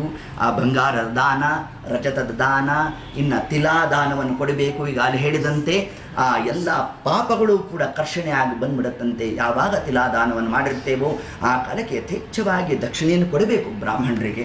ಅವ್ರು ಸಂತೋಷ ಪಡ್ತಾ ಆ ಕಾಲಕ್ಕೆ ಅವರು ಪ್ರಾಶ್ಚಿತ್ತಾದಿಗಳನ್ನು ಮಾಡಿಕೊಳ್ಳಿಕ್ಕೆ ಅನುವಾಗತ್ತೆ. ಪ್ರಾಶ್ಚಿತ್ತ ಮಾಡಿಕೊಳ್ತಕ್ಕಂತಹ ಬ್ರಾಹ್ಮಣರಿಗೆ ಕೊಡಬೇಕು. ಸುಮ್ಮನೆ ತಗೊಂಡು ನೀವು ಇವತ್ತಿನ ಅನೇಕ ಧಾಮಗಳಲ್ಲಿ ನೋಡಿ, ಬೆಳಗ್ಗೆ ಒಂದು ಕಡೆ ಕೂತಿರ್ತಾನೆ, ನಾಳೆ ಬೆಳಗ್ಗೆ ಇನ್ನೊಂದು ಕಡೆ ಫ್ಲೋರಲ್ಲಿ ಕೂತಿರ್ತಾನೆ. ಯಾವುದಕ್ಕೆ? ಪಿತೃಸ್ಥಾನಕ್ಕೆ, ವಿಶ್ವದೇವತೆಗಳ ಸ್ಥಾನಕ್ಕೆ. ಆದರೆ ಧರ್ಮಶಾಸ್ತ್ರ ಏನು ಹೇಳುತ್ತೆ ಅಂತಂದರೆ 6 ತಿಂಗಳಲ್ಲಿ ಒಂದಾವರ್ತಿ ಮಾತ್ರ ಕೂತ್ಕೋಬೇಕು ಅಂತ ಹೇಳುತ್ತೆ ಶಾಸ್ತ್ರ.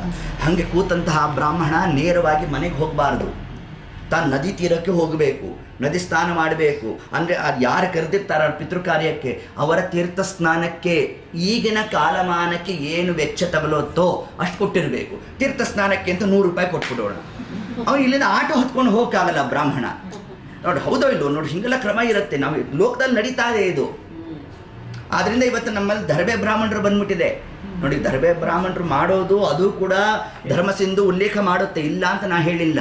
ಆದರೆ ನಾವು ಯೋಗ್ಯರಾದ ಬ್ರಾಹ್ಮಣರು ಸಿಕ್ಕಿಲ್ಲ ಅನ್ನೋ ಕಾಲಕ್ಕೆ ಈ ಕಾರ್ಯ ಮಾಡಬೇಕು. ಯಾವುದು? ದರ್ಬೆ ಬ್ರಾಹ್ಮಣರು. ಮತ್ತು ಆ ವಿಶೇಷವಾಗಿ ಆ ಬ್ರಾಹ್ಮಣರು ಸಿಕ್ಕಾಗ ಸ್ವಾಮಿ ಈ ಥರ ತೀರ್ಥ ಸ್ನಾನಕ್ಕೆ ಅಂತ ಯೋಗ್ಯತಾನುಸಾರ ನಾವಲ್ಲಿ ಆ ವೆಚ್ಚವನ್ನು ಕೊಟ್ಟಾಗ ಅವರು ಹೋಗಿ ಸ್ನಾನಾದಿಗಳನ್ನು ಮಾಡ್ತಕ್ಕಂತಹ ಬ್ರಾಹ್ಮಣರು ಸಿಗಬೇಕು ನೋಡಿ. ಸಿಕ್ಕಾಗ ನಾವು ಆ ಸಾಕ್ಷಾತ್ ಬ್ರಾಹ್ಮಣರನ್ನು ಕೂಡಿಸ್ಬೇಕು ಅನ್ನೋ ಒಂದು ಅಂಶವನ್ನೇ ನಮಗೆ ತಿಳಿಸಿದ್ದಾರೆ. ಇನ್ನು ಪಿತೃಸ್ಥಾನಕ್ಕೆ ಯಾರನ್ನು ಕೂಡಿಸ್ಬೇಕು ಅನ್ನೋ ಒಂದು ಪ್ರಶ್ನೆ ಬಂದರೆ ಅದಕ್ಕೂ ಕೂಡ ಶಾಸ್ತ್ರ ಅಂತ ತಿಳಿಸುತ್ತೆ. ದೌಹಿತೃ ಸಂತಾನದಲ್ಲಿ ಮೊಮ್ಮಗನಾದವನು ಅಧಿಕಾರಿ ಅಂತ. ಮಗಳ ಮಗ ಬಹಳ ದೊಡ್ಡ ಸ್ಥಾನ ಅವನಿಗೆ. ಪಿತೃ ಕಾರ್ಯದಲ್ಲಿ ಪಿತೃಗಳ ಸಂತೃಪ್ತಿಯನ್ನು ಹೊಂದೋದೇ ಮಗಳು ಬಂದರೆ, ಇದೊಂದು ವೈಶಿಷ್ಟ್ಯ ಇದು. ಮಗಳು ಬಂದ್ಬಿಟ್ರೆ ತೃಪ್ತಿ ಅಂತೆ ನೋಡಿ. ಅದರಲ್ಲೂ ಕೂಡ ಮಗನ ಮೇಲೆ ಸ್ವಲ್ಪ ಪ್ರೀತಿ ಜಾಸ್ತಿ ಇರುತ್ತಂತೆ. ಅದೇನು ಅದೊಂದು ಬೇರೆ ಶಾಸ್ತ್ರ ಉಲ್ಲೇಖ ಮಾಡುತ್ತೆ ಇದನ್ನು. ಎಷ್ಟು ಮಹತ್ತರವಾದ ಸ್ಥಾನ ಕೊಟ್ಬಿಡ್ತು ಶಾಸ್ತ್ರ ಅಂತಂದರೆ, ಈಗ ಯಾರೋ ದೊಡ್ಡ ಆಚಾರ ಸಿಕ್ಬಿಟ್ಟಿದ್ದಾರೆ ಪಿತೃಸ್ಥಾನಕ್ಕೆ ಕೂತ್ಕೊಳ್ಳಿಕ್ಕೆ. ಆ ಆಚಾರ ಕೇಳಬೇಕಂತೆ ಕರ್ತೃನ, ಅಪ್ಪ ನಿಮ್ಮ ಅಕ್ಕ ತಂಗಿಯರು ಮಕ್ಕಳು ಯಾರು ಇದ್ದಾರಾ ಅಂತ. ಹ್ಞೂ ಆಚಾರ್ಯ ಇದ್ದಾರೆ ಅಂದರೆ ಅವನನ್ನು ಕರಿಯಪ್ಪ ಇಲ್ಲಿ ಅನ್ಬೇಕಂತೆ. ಅವನನ್ನು ಕೇಳಬೇಕಂತೆ, ನಾನು ಕೂಡ್ಬೋದಾ ಅಂತ ಕೇಳಬೇಕಂತೆ. ಇವರು ದೊಡ್ಡ ಆಚಾರ್ಯರೇ, ಆದರೂ ಕೂಡ ಪಿತೃಸ್ಥಾನಕ್ಕೆ ಮೊದಲನೇ ಅಧಿಕಾರಿ ಯಾರು ಅಂದರೆ ಮೊಮ್ಮಗ ಅಂತೆ ನೋಡಿ. ಇಲ್ಲರಿ ಅವನು ಲೌಕಿಕದಲ್ಲಿದ್ದರೂ ಅವನೇ ಅಧಿಕಾರಿ ಅಂತೆ ನೋಡಿ. ಇಲ್ಲ ನಾನು ಕೂತ್ಕೊಳ್ಳಿಕ್ಕೆ ಸಂಕೋಚ ಆಗತ್ತೆ, ನಾನೆಲ್ಲೋ ಹೊರಗಡೆ ತಿಂತೇನೆ, ನಾ ಹೆಂಗೆ ಕೂಡ್ಲಿಕ್ಕೆ ಆಗುತ್ತೆ, ಇಲ್ಲ ಆಚಾರ್ಯ ತಾವು ದಯವಿಟ್ಟು ಕೂಡ್ರಿ ಅಂತ ಅವನು ಪ್ರಾರ್ಥನೆ ಮಾಡಬೇಕಂತೆ ಅವರನ್ನು. ಆಗ ಕೂತ್ಕೊಳ್ಳಿಕ್ಕೆ ಅಧಿಕಾರ ಬರುತ್ತಂತೆ. ಯಾರಿಗೆ? ಆ ಬ್ರಾಹ್ಮಣನಾದವನಿಗೆ. ಇಲ್ಲ ಅಂದರೆ ಮೊಟ್ಟ ಮೊದಲನೇ ಅಧಿಕಾರ ಯಾರಿಗೆ ಅಂದರೆ ಆ ಮೊಮ್ಮಗನಿಗೆ ವಿಶೇಷವಾಗಿ ಮೊದಲನೇ ಅಧಿಕಾರ ಅನ್ನೋ ಒಂದು ಅಂಶವನ್ನು ಕೂಡ ಇಷ್ಟು ಕ್ರಮದಲ್ಲಿ ನಮಗೆ ಶಾಸ್ತ್ರಕಾರ ತಿಳಿಸ್ಕೊಟ್ಟಿದ್ದಾರೆ. ಇದೆಲ್ಲ ನಮಗೆ ಧರ್ಮಸಿಂಧು, ಇದೆಲ್ಲದರಲ್ಲೂ ಕೂಡ ಇನ್ನು ಸ್ಮೃತಿ ಮುಕ್ತಾವಲಿ ಕೃಷ್ಣಾಚಾರ್ಯ ರಾಯರ ಅಚ್ಛಿನ್ನ ಶಿಷ್ಯರು, ನೇರವಾದ ಶಿಷ್ಯರು, ಅಪರೋಕ್ಷ ಜ್ಞಾನಿಗಳು, ಅವರು ಅನೇಕ ವಿಧವಾದ ಶ್ರೀಮದ್ ಆಚಾರ್ಯ ಎಲ್ಲೆಲ್ಲಿ ಉಲ್ಲೇಖ ಮಾಡಿದ್ದಾರೆ ಅದೆಲ್ಲದರ ಸಾರವಾಗಿ ನಮಗೆ ಕೊಟ್ಟಿರ್ತಕ್ಕಂಥದ್ದೇ ಸ್ಮೃತಿ ಮುಕ್ತಾವಲಿ ಅನ್ನೋ ಒಂದು ಗ್ರಂಥ. ನಮ್ಗೆ ಎಲ್ಲಿ ಸಂಶಯ ಬಂದರೂ ನೀವು ಯಾರು ಏನು ಪ್ರಶ್ನೆ ಮಾಡಿದ್ರು ನಾವು ಉತ್ತರ ಕೊಡಬೇಕಾದ್ರೆ ಯಾವುದು ಅದೇ ನಮಗೆ ಗೈಡ್ ಇದ್ದಂಗೆ, ಡಿಕ್ಷನರಿ ಅದು ನಮಗೆ ಎಲ್ಲದಕ್ಕೂ ಅದರಲ್ಲಿ ಉತ್ತರ ಕೊಟ್ಬಿಟ್ಟಿದ್ದಾರೆ ಮಹಾನುಭಾವ. ಹೀಗೆ ಆ ಕ್ರಮದಲ್ಲಿ ಒಂದು ಚಿಂತನಾದಿಗಳನ್ನು ನಾವು ನಡೆಸಿರಬೇಕು. ಇದೆಲ್ಲ ಆ ಶ್ರಾದ್ದದ ಪ್ರಕ್ರಿಯೆಯಲ್ಲಿ ಬಂದಿರತಕ್ಕಂಥದ್ದು. ಹೀಗೆ ಆ ಕ್ರಮದಲ್ಲಿ ನಾವು ಆ ಶ್ರಾದ್ದವನ್ನು ಮಾಡ್ತಾ ಆಗ ಪುರುಷ ಸೂಕ್ತಾದಿಗಳನ್ನು ನಾವು ಹೇಳಬೇಕು. ಅದರ ಜೊತೆಗೆ ಇಂತಹ ಈ ಎಲ್ಲ ದಾನವನ್ನು ನಾವು ಕೊಡಬೇಕು. ತಿಲಾದಾನ ಮೊದಲಾದಂತಹ ದಾನಾದಿಗಳನ್ನೆಲ್ಲ ಕೊಟ್ಟ ನಂತರ ಕಾರ್ಪಾಸ ದಾನ, ಇನ್ನು ಅಗ್ಗಿಷ್ಟಿಗೆ, ಕಬ್ಬಿಣದ ಬಾಂಡಲೆ, ಇದರಲ್ಲಿ ಯಾರು ತೊಗೊತಾರೆ? ಯಾರು ತೊಗೊಳ್ಳಲ್ಲ. ಅದಕ್ಕೇನು ಮಾಡಬೇಕು? ರಾಯರಂದರು ಎಲ್ಲ ನಮ್ಮ ಹತ್ರ ಕೊಟ್ಬಿಡ್ರಪ್ಪ ಅಂದರು. ಏನು ಮಾಡ್ತೇವೆ? ರಾಯರ ಮುಂದೆ ಇಡಿಸ್ಬಿಡ್ತಾರೆ. ಅದನ್ನು ಇಡಿಸ್ಬಿಟ್ಟು ಹುಂಡಿಗೆ ಒಂದಷ್ಟು ಹಾಕ್ರಿ ದಕ್ಷಿಣೆ ಅಂತ ಹೇಳಿಬಿಡ್ತಾರೆ. ಅದನ್ನು ಹುಂಡಿಗೆ ಹಾಕ್ಬಿಡ್ಬೇಕು. ಅದೆಲ್ಲ ಮಠದಲ್ಲಿ ಅದನ್ನು ಉಪಯೋಗಿಸ್ಕೊತಾರೆ. ಆ ಕ್ರಮ ಇತ್ತೀಚೆಗೆ ಇರ್ತಕ್ಕಂಥ ಒಂದು ಕ್ರಮ. ಹೌದಾ? ಹೀಗೆ ಆ ಕ್ರಮ. ಇನ್ನು ಛತ್ರಿ ದಾನವನ್ನು ಕೊಡಬೇಕು. ಹೀಗೆ ನಾನಾ ವಿಧವಾಗಿ ವಸ್ತ್ರದಾನವನ್ನು ಮಾಡಬೇಕು. ಈ ಎಲ್ಲ ಕ್ರಮದಲ್ಲೂ ಕೂಡ ನಾವು 16 ವಿಧವಾದಂತಹ ದಾನಾದಿಗಳನ್ನು ಅವಶ್ಯವಾಗಿ ನಾವು ಕೊಟ್ಟಿರಬೇಕು ಅನ್ನೋ ಒಂದು ಅಂಶವನ್ನು ಕೂಡ ಶಾಸ್ತ್ರಕಾರರು ನಮಗೆ ತಿಳಿಸಿದ್ದಾರೆ. ಇಷ್ಟು ಅಂಶವನ್ನು ನಮಗೆ ತಿಳಿಸ್ತಾ ಇನ್ನು ಮುಂದೆ ಆ ಜೀವ ಯಮ ಮಾರ್ಗವನ್ನು ತಾನು ಪ್ರವೇಶ ಮಾಡಿದ್ದಾನಂತೆ. ಪ್ರವೇಶ ಮಾಡಿರ್ತಕ್ಕಂತಹ ಕಾಲಕ್ಕೆ ಮಾರ್ಗ ಮಧ್ಯೆ ಮಹಾಘೋರ ವೈತರಣಿ ನದಿ ಸಾ ದೃಷ್ಟ ದುಃಖದ ಕಿಂ ವಾಯಸ್ಯ ವರ್ತ ಭೂಯ ವಾಹ. ಆ ಮಾರ್ಗ ಮಧ್ಯದಲ್ಲಿ ವೈತರಣಿ ನದಿಯನ್ನು ನೋಡ್ತಾನಂತೆ ಜೀವ. ಅದನ್ನು ನೋಡೋ ಕಾಲಕ್ಕೆ ಹೆದರು ನಡುತ್ತಾನಂತೆ. ಶತಯೋಜನ ವಿಸ್ತೀರ್ಣ ಪೂಯ ಶೋಣಿತ ವಾಹಿನಿ ಅಸ್ಥಿವೃಂದ ತಟ ದುರ್ಗ ಮಾಂಸಶೋಣಿತ ಕರ್ದಮ. ಮಾಂಸಾದಿಗಳು ಮತ್ತು ಅನೇಕ ವಿಧವಾದಂತಹ ಇದು ಮಲಮೂತ್ರಾದಿಗಳು, ಅಸ್ಥಿವೃಂದ, ಮೂಳೆಗಳ ಸಮೂಹ, ಇದೆಲ್ಲ ಇರ್ತಕ್ಕಂತಹ ಒಂದು ಸಮುದ್ರೋಪಾದಿಯಲ್ಲಿ ಇರ್ತಕ್ಕಂಥದ್ದೇ ವೈತರಣಿ ನದಿ ಅಂತ ತಿಳಿ. ಶತಯೋಜನ 100 ಯೋಜನ ವಿಸ್ತೀರ್ಣವಾಗಿರ್ತಕ್ಕಂಥದ್ದು ಯಾವುದು? ವೈತರಣಿ ನದಿ. ಸಾದೃಷ್ಟ ಅದನ್ನು ನೋಡೋ ಕಾಲಕ್ಕೆ ಜೀವ ಹೆದರ್ತಾನಂತೆ. ಕ್ರಂದಂತಿ ಬಹುಪಾಪಿನಃ. ಜೀವರಾಶಿಗಳು ಅಳ್ತಾರಂತೆ ಆ ಕಾಲಕ್ಕೆ. ಏನಂತ ಅಳ್ತಾರಂತೆ? ಹಾ ಭ್ರಾತ, ಹಾ ಪುತ್ರ, ಹಾ ದಾರ ಪ್ರಲಪಂತಿ ಪುನಃ ಪುನಃ. ಏನು ಪರಮಾತ್ಮನ ವ್ಯಾಪಾರ ನೋಡ್ರಿ. ಈ ದೇಹ ಬಿಟ್ವಿ, ಇದಾದಮೇಲೆ ಉಂಗುಟ ದೇಹ ಬಂತು, ಅದನ್ನು ಬಿಟ್ವಿ. ಅದಾದಮೇಲೆ ಪಿಂಡಜ ದೇಹ ಬಂತು, ಅದನ್ನು ಬಿಟ್ವಿ. ಅದಾದಮೇಲೆ ಯಾತನಾ ದೇಹ ಬಂತು. 3 ಶರೀರ ಬಿಟ್ಟರೂ ಕೂಡ ನನ್ನ ಮನೆ, ನನ್ನ ಮಕ್ಕಳು, ನನ್ನ ಸಂಸಾರ ಅನ್ನೋ ವ್ಯಾಮೋಹ ಬಿಡಲ್ವಂತೆ ನೋಡಿ ನಮಗೆ. ಇದಕ್ಕೆ ಕುಂತಿದೇವಿ ಕೃಷ್ಣನ ಸ್ತೋತ್ರ ಮಾಡಬೇಕಾದ್ರೆ ಏನಂದ್ಲು? ಚಿಂದಿ ಚಿಂದಿ ಮಮ ಸ್ನೇಹ ಪಾಶ. ಕೃಷ್ಣ, ಎಷ್ಟು ಬಾರಿ ನಾನಿನ್ನು ಕೃಷ್ಣ ಕೃಷ್ಣ ಕೃಷ್ಣ ಕೃಷ್ಣ ಕೃಷ್ಣ ಅಂತ ಕರೆದಿದ್ದೇನೋ, ಅಷ್ಟು ಬಾರಿ ಬಂದಿಯಲ್ಲೋ ಸ್ವಾಮಿ ನೀನು ಅಷ್ಟು ಸತಿ ಬಂದಿಯಲ್ಲೋ ಕೃಷ್ಣ. ಒಂದಾವರ್ತಿ ಆದರೂ ಜ್ಞಾನಭಕ್ತಿ ವೈರಾಗ್ಯ ಕೊಡು ಅಂತ ಕೇಳಲಿಲ್ವಲ್ಲ ಕೃಷ್ಣ. ನಾನು ಯಾಕೆ ಕೇಳಲಿಲ್ಲ ಗೊತ್ತಾ? ನೋಡಿ ಎಂತಹ ಜಿಜ್ಞಾಸು ಕುಂತಿದೇವಿ ಅಂತಂದರೆ, ನಾನು ಯಾಕೆ ಕೇಳಲಿಲ್ಲ ಅಂತ ಕೃಷ್ಣನ್ಗೆ ಹೇಳಲಿಲ್ವಂತೆ. ಯಾಕೆ ಕೇಳಲಿಲ್ಲ ಗೊತ್ತಾ ಅಂತ ಅವಳೇ ಹೇಳಿದ್ಲಂತೆ ಉತ್ತರವನ್ನು. ವಿಪದ ಸಂತದಂ. ಹೌದು, ಭಾಗವತ ಪ್ರಥಮ ಸ್ಕಂದದಲ್ಲಿ ಏತದಂಶವನ್ನು ತಿಳಿಸ್ತಾರೆ. ಅದಲ್ಲಿ ಹೇಳ್ತಾ ಹೇಳಲು, ಕೃಷ್ಣ ನೋಡು, ಯಾಕೆ ಈ ಕ್ರಮ ಗೊತ್ತೇನು?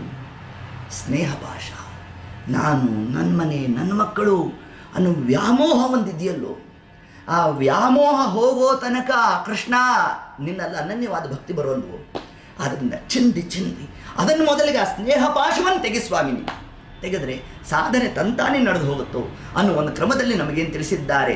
ಹಾಗೆ ಆ ಕ್ರಮದಲ್ಲಿ ನಮ್ಮ ಜೀವಿತ ಕಾಲದಲ್ಲಿ ಭಾಗವತವನ್ನು ನಾವು ರೂಢಿಸಿಕೊಂಡಾಗ ಮಾತ್ರ ಇಂತಹ ಯಮಮಾರ್ಗಾದಿಗಳಲ್ಲಿ ಅತಿಕ್ರಮ್ಯ ಹೋಗುವ ಕಾಲಕ್ಕೆ ಜೀವರಿಗೆ ಆ ಒಂದು ಹಾ ಭ್ರಾತ, ಹಾ ಪುತ್ರ, ಹಾ ದಾರ ಪ್ರಲಪಂತಿ ಪುನಃ ಪುನಃ ಪುನಃ ಪುನಃ ಜೀವ ತಾನು ಅವರನ್ನು ನೆನೆಸ್ತಾ ದುಃಖವನ್ನು ಪಡ್ತಾನಂತೆ. ದುಃಖವನ್ನು ಪಟ್ಟಾಗ ಆಗ ಯಮದೂತರು ಹೇಳ್ತಾರಂತೆ, ಪಾಪಿನಾಂ ಪತನಾಯೈವ, ಹತ್ತು ಹತ್ತು ಹತ್ತು ಹತ್ತು ಆ ಜೀವರಾಶಿ ಅಲ್ಲೇ ಕುಸ್ತು ಬಿಡ್ತಾನಂತೆ. ಪತನಾಯೇವ, ಬೀಳ್ತಾನಂತೆ ಮೂರ್ಛಿತನಾಗಿ. ಪುನಃ ಆತ ಹೇಳಬೇಕು. ಆಗ ಯಮದೂತರು ಹೇಳ್ತಾರಂತೆ ಅವನಿಗೆ, ಮಹತಾ ಪುಣ್ಯ ಯೋಗೇನ ಮಾನುಷಂ ಜನ್ಮ ಲಭ್ಯತೆ. ಮಹತಾ ಪುಣ್ಯ ಯೋಗೇನ, ಯಮದೂತರಂದ್ರಂತೆ ಆ ಕಾಲಕ್ಕೆ ಅಲ್ಲೂ ಈಗಳ್ತಾ ಇದೆಯಲ್ಲೂ. ಮಹತಾ ಪುಣ್ಯ ಯೋಗೇನ, ಎಷ್ಟು ಜನ್ಮ ಸುಕೃತ ವಿಶೇಷದಿಂದಾಗಿ ಮನುಷ್ಯ ಜನ್ಮ ಬಂದಿತ್ತಲ್ಲೂ. ಬ್ರಾಹ್ಮಣ ಜನ್ಮ ಅಂತ ಏನು ಹೇಳಲಿಲ್ಲ ಅಲ್ಲಿ, ಮನುಷ್ಯ ಜನ್ಮ ಅಷ್ಟೇ ಅಲ್ಲಿ ಶಬ್ದ ಹಾಕಿದ್ ನೋಡ್ರಿ. ಮಹತಾ ಪುಣ್ಯ ಯೋಗೇನ ತತ್ಪ್ರಾಪ್ಯ ನಾಕೃತೋ ಧರ್ಮ. ಆದ್ದರಿಂದ ಇರೋ ಕಾಲಕ್ಕೆ ನೀನು ಧರ್ಮಾಚರಣೆ ಮಾಡಲಿಲ್ವಲ್ಲಪ್ಪ, ನೋಡು ಅದಕ್ಕಾಗಿಂತಹ ದುಃಖ. ಇಲ್ಲ ಅಂದಿದ್ದರೆ ಅನಾಯಾಸವ ದಾಟ್ತಿದ್ದು. ಇಷ್ಟು ಅಂಶವನ್ನು ನಾಕೃತೋ ಧರ್ಮ. ಏಕೆಂದರೆ ಮನುಷ್ಯ ಜನ್ಮ ಎಷ್ಟು ದುರ್ಲಭ ಅಂದರೆ, ಏಸು ಕಾಯಂಗಳ ಕಳೆದು 84 ಲಕ್ಷ ಜೀವ ರಾಶಿಯನ್ನು ದಾಟಿ ಬಂದ ಈ ಶರೀರ ತಾನಲ್ಲ, ತನ್ನದಲ್ಲ, ಆಸೆ ಥರವಲ್ಲ. ದಾಸನಾಗು ವಿಶೇಷನಾಗು, ದಾಸನಾಗು. ಕನಕದಾಸರು ಈ ಅಂಶವನ್ನು ಹೇಳಬೇಕಾದ್ರೆ ವಿಷ್ಣು ರಹಸ್ಯದ ಒಂದು ವಿಷಯವನ್ನು ಇಲ್ಲಿ ಸಂಗ್ರಹ ಮಾಡಿದ್ದಾರೆ. 84 ಲಕ್ಷ ವಿಧವಾದ ನರಕಾದಿಗಳನ್ನು, ಯೋನಿಗಳನ್ನು ಜೀವರಾಶಿ ತಾನು ದಾಟಬೇಕಂತೆ. ಅದು ಸುಮಾರು 30 ಲಕ್ಷ ಜನ್ಮ ಸ್ಥಾವರ ಜಂಗಮ ಅಂತೆ, 20 ಲಕ್ಷ ಜನ್ಮ ಪಶವಃ, ಯಾವುದು 4 ಕಾಲಿನ ಪ್ರಾಣಿ ಎಲ್ಲ ಹುಟ್ಟಿರ್ಬೇಕಂತೆ. 10 ಲಕ್ಷ ಜನ್ಮ ಜಲಚರ ಪ್ರಾಣಿಗಳು, 11 ಲಕ್ಷ ಜನ್ಮ ಪಕ್ಷಿಣಃ, ಹಕ್ಕಿ ಪಕ್ಷಿಗಳಾಗಿ ಹುಟ್ಟಿರ್ಬೇಕಂತೆ. 9 ಲಕ್ಷ ಜನ್ಮ ಕ್ರಿಮಿಜ, ಸೊಳ್ಳೆ ಗಿಳ್ಳೆ ಮೊದಲೊಂದೆಲ್ಲ ಆಗಿದೆ. 9 ಲಕ್ಷ ಜನ್ಮ ಅಂತ ನೋಡ್ರಿ. ಇಷ್ಟೆಲ್ಲ ಆಗೋಷ್ಟೊತ್ತಿಗೆ ಎಷ್ಟಾಯಿತು? ಇನ್ನು ನಮಗೆ ಒಟ್ಟು ಎಷ್ಟಾಗಿ 80 ಲಕ್ಷ ಬಂತು ನಮಗೆ, ಆಯಿತಾ. ಇನ್ನು ಉಳಿದದ್ದೆಷ್ಟು? 4 ಲಕ್ಷ ಜನ್ಮ. ಆ 4 ಲಕ್ಷ ಜನ್ಮ ಏನು ಅಂತಂದರೆ ಮನುಷ್ಯ ಜನ್ಮ ಅಂತಂದರು. ಪರವಾಗಿಲ್ಲ ಅಂತ ನೋನು ಅಂತಂದರೆ ಅದರಲ್ಲಿ 3 ಲಕ್ಷ ಜನ್ಮ ವರ್ಣಾಶ್ರಮಕ್ಕೆ ಪ್ರವೇಶ ಇಲ್ಲ, ಮ್ಲೇಂಛರಾಗಿ ಹುಟ್ಟಿರ್ಬೇಕಂತೆ ನೋಡ್ರಿ. ಶ್ವಪಚರು, ಮ್ಲೇಂಛರು ಮೊದಲಾದಂಥದ್ದು. ಶೂದ್ರನಾಗಬೇಕಾದರೂ ಕೂಡ ಸಾಧನಾ ವಿಶೇಷ ಇದೆ ಅಂತ ಹೇಳುತ್ತೆ ವಿಷ್ಣು ರಹಸ್ಯ. ಅವನಿಗೆ ಶಾಲಗ್ರಾಮ ಪೂಜೆಯನ್ನು ಹೇಳುತ್ತೆ. ಅದು ಯಾರಿಗೂ ಗೊತ್ತೇ ಇಲ್ಲ. ಶಾಲಗ್ರಾಮ ಪೂಜೆ ಬರೀ ಬ್ರಾಹ್ಮಣರು ಮಾಡಬೇಕು, ಮಡಿ ಆಚಾರ ಮಾಡಬೇಕು ಅಂತ ಹಿಂಗರ್ಥ ಮಾಡ್ಕೊಂಡ್ಬಿಟ್ಟಿದ್ದಾರೆ. ಆದರೆ 4 ವರ್ಣಾಶ್ರಮದವರೆಗೂ ಕೂಡ ಅಲ್ಲಿ ವಿಷ್ಣು ರಹಸ್ಯ ಒಂದು ದೃಷ್ಟಾಂತ ಕೊಡುತ್ತೆ. ಹೇಗೆ ವೈಷ್ಣವ ವ್ರತವಾದ ಏಕಾದಶಿಯನ್ನು ಎಲ್ಲ ವರ್ಣಾಶ್ರಮದವರೂ ಮಾಡಬೇಕು ಅಂತ ಹೇಳಿದ್ಯೋ, ಅದರಂತೆ ಶಾಲಗ್ರಾಮ ಪೂಜೆಯನ್ನು ಕೂಡ 4 ವರ್ಣಾಶ್ರಮದವರೂ ಮಾಡಬೇಕು ಅಂತ ತಿಳಿಸುತ್ತೆ ನಮಗೆ. ಅದರಿಂದ ಹೀಗಿರಬೇಕಾದ್ರೆ ಬ್ರಾಹ್ಮಣನಾದವನು ತಾನೇನಾರು ಆ ಕಾರ್ಯ ಮಾಡಿಲ್ಲ ಅಂತಂದರೆ ನಿಶ್ಚಿತವಾಗೂ ಕೂಡ ಅವನಿಗೆ ನರಕಾದಿಗಳು ಅಂತ ತಿಳಿಸಿದ್ದಾರೆ. ಅದರಂತೆ ಅಷ್ಟೆಲ್ಲ 3 ಲಕ್ಷ ಜನ್ಮವನ್ನು ಅವನು ದಾಟಬೇಕು. ಅದಾದಮೇಲೆ ವರ್ಣಾಶ್ರಮ ಪ್ರವೇಶ ಮಾಡಬೇಕು, ಶೂದ್ರನಾಗಬೇಕು, ವೈಶ್ಯನಾಗಬೇಕು, ಕ್ಷತ್ರಿಯನಾಗಬೇಕು, ಬ್ರಾಹ್ಮಣನಾಗಬೇಕು, ವೈಷ್ಣವತ್ವ ಪ್ರಾಪ್ತಿ ಆಗಬೇಕು, ಶ್ರೀಮದಾಚಾರ್ಯರ ಪರಂಪರೆಯಲ್ಲಿ ಬರಬೇಕು. ನರಜನ್ಮ ಬರುವುದೇ ಕಷ್ಟ, ಇದನರಿತು ನೋಡಲು ವಿಪ್ರತ್ವವು ಶ್ರೇಷ್ಠ. ಮರಳಿ ಬಾಹೋದೇ ಉತ್ಕೃಷ್ಟ, ನಮ್ಮ ಮರುತನ ಮತವ, ನಮ್ಮ ಮಧ್ವಾರ ಮತವ ಹೊಂದುವುದೇ ದುರ್ಘಟ. ಕೇಳಲವು ಮರ್ಕಾಟ, ಕೇಳಲವು ಮರ್ಕಾಟ, ಎಚ್ಚೆತ್ತು ಇರು ಕಂಡ್ಯ ಮನವೇ. ಹೀಗೆ ನರಜನ್ಮ ಬರುವುದೇ ಕಷ್ಟ, ಇದನ್ನರಿತು ನೋಡಲು ವಿಪ್ರತ್ವ ಮತ್ತಷ್ಟು ಶ್ರೇಷ್ಠ ಅಂತ. ಮರಳಿ ಬಾಹುವುದೇ ಉತ್ಕೃಷ್ಟ, ನಮ್ಮ ಮರುತನ ಮತವ ಹೊಂದುವುದೇ ದುರ್ಘಟ ಅಂತಂದು ಶ್ರೀಮದ್ ಆಚಾರ್ಯರ ಸಿದ್ಧಾಂತ. ಅದರಲ್ಲಿ ಅಭಿರುಚಿ ಹೊಂದಬೇಕು ಅಂತಂದರೆ ಎಷ್ಟು ಕೋಟಿ ಜನ್ಮದ ಸಾಧನಾ ವಿಶೇಷ ಇರೋದು ಗೊತ್ತೇನು. ಅದರಿಂದ ಇಂತಹ ಮಾನವ ಜನ್ಮ ದೊಡ್ಡದು, ಇದು ಹಾನಿ ಮಾಡಲೇಬೇಡಿ ಹುಚ್ಚಪ್ಪಗಳಿರ ದಾಸರಾಯದಿಂದ ನಮಗೆ ತಿಳಿಸಿದ್ದಾರೆ. ಇದು ಈ ಎಲ್ಲ ಅಂಶಗಳನ್ನು ಕೂಡ ಯಮದೂತರು ಆ ಜೀವರಾಶಿಗೆ ತಾವು ಅಲ್ಲಿ ನಿಂದನಾ ರೂಪವಾಗಿ ಇದೆಲ್ಲ ಹೇಳ್ತಾ ಇರ್ತಾರಂತೆ. ನಿನಗೆ ಯಾಕಿಂತಹ ದುಃಖ ಆಗ್ತಿದೆ ಗೊತ್ತೇನು? ನಾ ಪೂಜಿತ ವಿಪ್ರಗಣಾಹ, ಬ್ರಾಹ್ಮಣರಿಗೆ ಸತ್ಕಾರ ಮಾಡಿಲ್ವೋ ನೀನು? ಅದಕ್ಕಾಗಿ ಯಾಕೆನ ಭೂಸುರರು ಅಂದರೆ ಯಾರು? ಬ್ರಾಹ್ಮಣರು. ಬ್ರಾಹ್ಮಣನ ಪಾದ ಪ್ರಕ್ಷಾಳನೆಗೆ ಅತ್ಯಂತ ಮಹತ್ವವನ್ನು ಕೊಟ್ಟಿದೆ ಶಾಸ್ತ್ರ. ಏನು ಕಾರಣ ಅಂದರೆ ಆ ಬ್ರಾಹ್ಮಣನ ಪಾದದಲ್ಲಿ ಪರಮಾತ್ಮನ 5 ರೂಪಗಳು ಸನ್ನಿಹಿತವಾಗಿದ್ದಂತೆ. ಭಾರಭದ್ರೂಪನಾಗಿ ಪರಮಾತ್ಮ ಇದ್ದಾನೆ. ಅದು ಹರಿಕಥಾಮೃತಸಾರದಲ್ಲಿ ತಿಳಿಸ್ತಾರೆ. ಮಾತೃಕಾ ಸಂಧಿಯಲ್ಲಿ ತಿಳಿಸ್ತಾರೆ. ಪಾದಮಾನಿ ಜಯಂತನೋಳು ಭಾರಭದ್ರೂಪನೆನಿಸಿ ಎತ್ತ ಅದನ್ನು ತಿಳಿಸಿದ್ದಾರೆ. ಹೀಗೆ ಆ ಕ್ರಮದಲ್ಲಿ ಯಜ್ಞನಾಮಕನಾದ ಪರಮಾತ್ಮ ಇದ್ದಾನೆ, ಸುಮೇಧಾನಾಮಕನಾದ ಪರಮಾತ್ಮ ಇದ್ದಾನೆ. ಹೀಗೆ ಆ ಎಲ್ಲ ಕ್ರಮದಲ್ಲೂ ಕೂಡ ಪರಮಾತ್ಮನ ಆ ರೂಪಗಳು ಬ್ರಾಹ್ಮಣನ ಪಾದದಲ್ಲಿ ವಿಶೇಷವಾಗಿ ಸನ್ನಿಹಿತ ಆಗಿರೋದ್ರಿಂದ ಅಧಿಷ್ಠಾನತ್ವೇನ ಆ ಬ್ರಾಹ್ಮಣನಲ್ಲಿ ಇರ್ತಕ್ಕಂಥ ಅಂತರ್ಯಾಮಿಯಾದ ಪರಮಾತ್ಮನನ್ನ ನಾ ಪೂಜಿತ, ನೀನು ಪೂಜೆ ಮಾಡಿಲ್ವು, ಆದ್ದರಿಂದ ತೇಪತಂತಿ, ಇಂಥವ್ರು ನರಕಾದಿಗಳನ್ನು ಹೊಂದಬೇಕಾಗತ್ತೆ ಅನ್ನೋ ಒಂದು ಅಂಶವನ್ನು ಕೂಡ ನಮಗೆ ತಿಳಿಸಿದ್ದಾರೆ. ನಾ ಪೂಜಿತ ವಿಪ್ರಗಣಾ. ಅದರಿಂದ ಮುಂದೆ ನಾಶ್ರಿತ ಸುರಪಗ. ಯಾವ ಸುರಪಗ ಅಂದರೆ ಯಾವುದು? ಗಂಗಾ ಸ್ನಾನ. ಈಗಂತೂ ವಿಶೇಷ ಪ್ರಯಾಗರಾಜ್, ಹೌದು ಇಲ್ಲ, ಕೋಟಿ ಕೋಟಿ ಕೋಟಿ ಮಂದಿ ತಾವು ಹೋಗಿ ಸ್ನಾನ ಮಾಡಿರ್ತಕ್ಕಂಥದ್ದು, ಹೌದು ಇಲ್ಲ. ಸ್ನಾನ ಮಾಡಿದ ಮಾತ್ರಕ್ಕೆ ಫಲಾದಿಗಳು ಇಲ್ಲ. ಅಲ್ಲಿ ಹೋಗೋದು ಮುಳುಗಾಕೋ ಕಾಲಕ್ಕೂ ಫೋಟೋ ತಕ್ಕೊಂತ ಕೂತಿರೋದು ನೋಡ್ರಿ. ಹಂಗೆಲ್ಲ ಮಾಡಿದ್ರೆ ಆಗೋಲ್ಲ. ದಾಸರಾರು ತಿಳಿಸಿದ್ದಾರೆ ಇದನ್ನು. ಮುಳುಗುವ ಕಾಲಕ್ಕೆ ತಂಬಿಗೆ ಮೇಲಿನ ಪ್ರೀತಿ ಅಂತಂದ್ರು. ಮುಳುಗಾಕೋ ಕಾಲಕ್ಕೆ ಹಿಂದಿನ ದಿವಸ ಕಾಶಿಲಿ ಒಂದು ತಂಬಿಗೆ ತೊಗೊಂಬಿಟ್ಟಿದ್ನಂತೆ, ಕಡಿಮೆ ಬೆಲೆಗೆ ಸಿಗುತ್ತೆ ಅಂತ. ಅದನ್ನು ತೊಗೊಂಬಂದು ದಡದಲ್ಲಿ ಇಟ್ಟಿದ್ನಂತೆ. ಇನ್ನೇನು ಮುಳುಗಾಕ್ಬೇಕಾದ್ರೆ ಯಾರು ಕದ್ಕೊಂಡು ಹೋಗ್ಬಿಟ್ರೆ ಏನು ಅಂತ ಅನ್ಕೊಂಡಂತೆ. ಹಂಗಾದ್ರೆ ಪ್ರಯೋಜನ ಇಲ್ಲ ಅಂತಂದ್ರು. ಗಂಗೆಯಲ್ಲಿರೋ ಮೀನಿಗೂ ಮೋಕ್ಷ ಆಗಬೇಕಾಗತ್ತೆ ಅಂತ ತಿಳಿಸ್ತಾರೆ ಶಾಸ್ತ್ರಕಾರರು. ಹಂಗೇನಾರಾದರೆ ಹಂಗೆ ಅರ್ಥ ಅಲ್ಲ. ಆ ಗಂಗೆಯಲ್ಲಿ ಸ್ನಾನ ಮಾಡಬೇಕಾದ್ರೆ ಯಾವ ಕ್ರಮ ಇರಬೇಕು? ನಮ್ಮ ಮನೆಯಲ್ಲೇ ನಾವು ಸ್ನಾನ ಮಾಡಿದ್ರು ಏನಂತ ಸಂಕಲ್ಪ ಏನು? ಗಂಗಾ ಸ್ನಾನ ಮಹಂ ಕರಿಷ್ಯೆ ಚಿಂತನೆ ಮಾಡಬೇಕು. ಗಂಗಾ ಗಂಗೇತಿಯೋ ಭ್ರೂಯಾತ್ ಯೋ ಜನಾನಾಂ ಶತೈರಪಿ ಮುಚ್ಚತೆ ಸರ್ವಪಾಪೇಭ್ಯೋ ವಿಷ್ಣುಲೋಕಂ ಪ್ರಗಚ್ಚತಿ. ಆದ್ದರಿಂದ ಹರಿಪಾದೋದಕಾಂತ ಮಹರುದ್ರ ದೇವರು ತಾನು ಗಂಗಾಧರನಾದ್ನಂತೆ ನೋಡಿ, ಹೌದು ಇಲ್ವೋ? ಧವಳ ಗಂಗೆಯ ಗಂಗಾಧರ ಮಹಾಲಿಂಗ ಮಾಧವನ ತೋರಿ ಸಯ್ಯ ಗುರುಕುಲೋ ತುಂಗ. ಧವಳ ಗಂಗೆಯ ಗಂಗಾಧರ ಮಹಾಲಿಂಗ. ಹೀಗೆ ಗಂಗಾಧರ ಅಂತ ಯಾಕೆ ರುದ್ರದೇವರನ್ನು ಕರೆದ್ರು ಅಂದರೆ ಆ ವಿಷಪಾನವನ್ನು ಯಾವ ಮಹರುದ್ರದೇವರು ಆ ಸಾಕ್ಷಾತ್ತಾಗಿ ಮುಖ್ಯಪ್ರಾಣ ದೇವರು ಆ ಸಮುದ್ರ ಮಥನ ಆದಾಗ ಮೊದಲಿಗೆ ಯಾವುದು ಬಂದಂತೆ? ಆ ಕಾರ್ಕೋಟಕ ವಿಷ ಬಂತಂತೆ. ಬಂದ ಪರಮಾತ್ಮ ಒಂದಾವರ್ತಿ ವಾಯುದೇವರಿಗೆ ಸುಮ್ಮನೆ ಸನ್ನೆ ಮಾಡಿದಂತೆ, ನೀ ಪಾನ ಮಾಡುವಂತ ಪರಮಾತ್ಮ. ಅದರಂತೆ ವಾಯುದೇವರು ಘಟ ಘಟ ಘಟ ಘಟ ತಾವು ಪಾನ ಮಾಡ್ತಾ ಇದ್ರಂತೆ. ಈ ವಿಷಯ ಮಹರುದ್ರ ದೇವ್ರಿಗೆ ಹೋಯ್ತಂತೆ ನೋಡಿ. ಹೋದರೆ ತಾವು ಧಾವಿಸಿ ಬಂದ್ರಂತೆ ಆ ದಿವಸ. ಸ್ವಾಮಿ ನಮ್ಗೆ ಸ್ವಲ್ಪ ಕೊಡ್ರಿ ಅಂದ್ರಂತೆ. ಅಲ್ಲೋ ಇದು ವಿಷಕಣು ಅಂತಂದ್ರತಿ. ನೀವು ಗುರುಗಳು ಸ್ವೀಕಾರ ಮಾಡಿ ನೋಡ್ರಿ ಎಂತಹ ಗುರುಭಕ್ತಿ ಯಾರು ಮಹರುದ್ರ ದೇವರಲ್ಲಿ. ಅದಕ್ಕೆ ಅವ್ರನ್ನ ಏನಂತ ಕರೆದ್ರು? ವೈಷ್ಣವೋತ್ತಮರು ಅಂತ ಕರೆದಿದ್ದಾರೆ ಮಹಾನುಭಾವರನ್ನ. ಯಾಕೆಂದ್ರೆ ತಮ್ಮ ಗುರುಗಳಾದ ಜೀವೋತ್ತಮರಾದ ಮುಖ್ಯಪ್ರಾಣ ದೇವರು ಕೃತ್ಯವಾಸನೆ ಹಿಂದೆ ನೀನು 40 ಕಲ್ಪ ಸಮೀರನೊಳು ಶಿಷ್ಯತ್ವ ವಹಿಸಿ ಅಖಿಳಾಗಮಾರ್ಥಗಳ ಓದಿ ಜಲಧಿಯೋಳು 10 ಕಲ್ಪದಿ ತಪವಗೈದು ಆದಿತ್ಯರೊಳು ಉತ್ತಮನೆನಿಸಿದೆ ಪುರುಷೋತ್ತಮನ ಪರ್ಯಂಕ ಪದವೈದಿದೆಯೋ ಮಹದೇವ ಅಂತ ಮಹರುದ್ರ ದೇವರ ಒಂದು ಮಹಿಮಾ ರೂಪ ಏನು ಅಂತಂದ್ರೆ ಅವರು ಗಂಗಾಧರನಾದ್ನಂತೆ. ಯಾರು? ನಮ್ಮ ರುದ್ರದೇವ್. ಯಾಕೆ ಗಂಗಾಧರನಾದ? ಅತ್ಯಾಪಿ ಆ ವಿಷಪಾನ ಮಾಡಿದ್ರು, ಅದರ ಝಳವನ್ನು ತಡಿಲಿಕ್ಕಾಗಲಿಲ್ಲ, ಅದಕ್ಕಾಗಿ ಗಂಗೆಯನ್ನು ತಲೆ ಮೇಲೆ ಕೂಡಿಸ್ಕೊಂಡ್ರು ಅಂತ ಹಿಂಗೆ ಅರ್ಥ ಮಾಡಿದ್ರೆ ರುದ್ರದೇವರು ಎಷ್ಟನೇ ಕಕ್ಷ? 5ನೇ ಕಕ್ಷ, ಹೌದಾ? ಆದಿತ್ಯರುಳು ಉತ್ತಮನೆನಿಸಿ 12ನೇ ಕಕ್ಷೆಯಲ್ಲಿರ್ತಕ್ಕಂತಹ ಸೂರ್ಯಚಂದ್ರ ಯಮಧರ್ಮರಾಜ ಇಂದ್ರದೇವರಿಗೆ ಇವರು ಗುರುಸ್ಥಾನೀಯರಾಗಿದ್ದಾರೆ ಅಂತಂದ್ರೆ ಇನ್ನು 20ನೇ ಕಕ್ಷೆಯಲ್ಲಿ ಬರ್ತಕ್ಕಂತಹ ಗಂಗೆಯನ್ನು ಯಾಕ್ರಿ ತಲೆ ಮೇಲೆ ಇಟ್ಕೊಂಡ್ರು ಮಹರುದ್ರ ದೇವರು? ಅದರಿಂದ ಗಂಗೆಯಿಂದ ಏನಾಗಬೇಕು ಮಹಾನುಭಾವರಿಗೆ ಅಂತಂದ್ರೆ ಪರಮಾತ್ಮನ ಪಾದೋದಕ ಅಂತ ಧಾರಣೆ ಮಾಡಿದ್ರಂತೆ ನೋಡ್ರಿ ಮಹಾರುದ್ರ ದೇವರು. ಅದರಿಂದ ಗಂಗಾ ಗಂಗೇತಿಯೋ ಭ್ರೂಯ, ಅದಕ್ಕೆ ಅವರು ಗಂಗಾಧರ ಅಂತ ಕರೆಸ್ಕೊಂಡಂತೆ. ಇನ್ನು ಚಂದ್ರಶೇಖರ ಅಂತ ಕರೆದ್ರು ರುದ್ರದೇವರನ್ನು. ಯಾಕೆ ಚಂದ್ರಶೇಖರ ಅಂತ ಕರೆದ್ರು? ಚಂದ್ರ 12ನೇ ಕಕ್ಷ, ಆದಿತ್ಯರೊಳು ಉತ್ತಮನೆನಿಸಿ. ಹಂಗಾದ್ರೆ ಚಂದ್ರನ್ ತಲೆ ಮೇಲೆ ಇಟ್ಕೊಂಡ್ರು ಶೀತಲ, ಅದಕ್ಕೋಸ್ಕರ ತಣ್ಣಗಾಯ್ತು, ಹಂಗಲ್ಲ. ಇದಕ್ಕೆ ಭಾಗವತ 4th ಸ್ಕಂದ ನಮಗೆ ಉತ್ತರವನ್ನು ಕೊಡ್ತೀವಿ. ವ್ಯಾಖ್ಯಾನ ಮಾಡ್ತಾರೆ ಶ್ರೀಮದ್ ಆಚಾರ್ಯರು. ಯಾಕೆ ರುದ್ರದೇವರು ಚಂದ್ರಶೇಖರನಾದ ಅಂತಂದ್ರೆ ಅತ್ರಿ ಋಷಿಗಳು ತಾವು ತಪಸ್ಸನ್ನು ಮಾಡಿದಾಗ ಪರಮಾತ್ಮ ತಾನು ಬಂದ, ದತ್ತಾತ್ರೇಯ ರೂಪನಾಗಿ ಬಂದ. ಇನ್ನು ಬ್ರಹ್ಮದೇವರು ಬಂದರು, ಸ್ವಾಮಿ ಮಗನಾಗಿ ಬಾ ಅಂದರು. ಆಗ ಬ್ರಹ್ಮದೇವರಂದ್ರು, ನನ್ನ ಅವತಾರ ಇಲ್ಲೋ, ಬ್ರಹ್ಮಾಣಮಪ್ಯನವತಾರ ಮನಾದಿ ದಿಕ್ಷು ಮಧ್ವೀಜದಲ್ಲಿ ತಿಳಿಸ್ತಾರೆ. ಹೌದಾ? ಅದರಿಂದ ಬ್ರಹ್ಮದೇವರಿಗೆ ಅವತಾರ ಇಲ್ಲ. ಅದಕ್ಕೇನಂತಂದ್ರಂತೆ?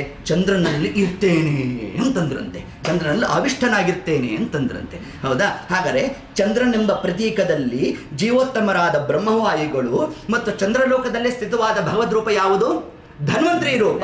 ಈಗ ಏನಾಗಿದೆ, ಧನ್ವನ್ ರೋಗ ಬಂದಿದ್ದಂತೆ, ರೋಗದಿಂದ ತ್ರಾಯತೆ, ನಮ್ಮನ್ನು ರೋಗದಿಂದ ದಾಟಿಸೋರು ಯಾರು? ಧನ್ವಂತರಿ ನಾಮಕನಾದ ಪರಮಾತ್ಮ. ಆ ರೂಪ ಇರೋದೆಲ್ಲಿ? ಚಂದ್ರಮಂಡಲದಲ್ಲಿ. ಆದ್ರಿಂದ ಚಂದ್ರನೆಂಬ ಪ್ರತೀಕದಲ್ಲಿ ಸರ್ವೋತ್ತಮನಾದ ಪರಮಾತ್ಮ, ಜೀವೋತ್ತಮರಾದ ವಾಯುದೇವರು, ಬ್ರಹ್ಮದೇವರ ಸನ್ನಿಧಾನ ಇದೆ ಅಂತ ಚಂದ್ರಶೇಖರನಾದ್ನಂತೆ ನೋಡ್ರಿ ಮಹಾರುದ್ರದೇವ್. ಹೀಗೆ ಆ ಕ್ರಮದಲ್ಲಿ ಅವರು ವೈಷ್ಣವೋತ್ತಮರು.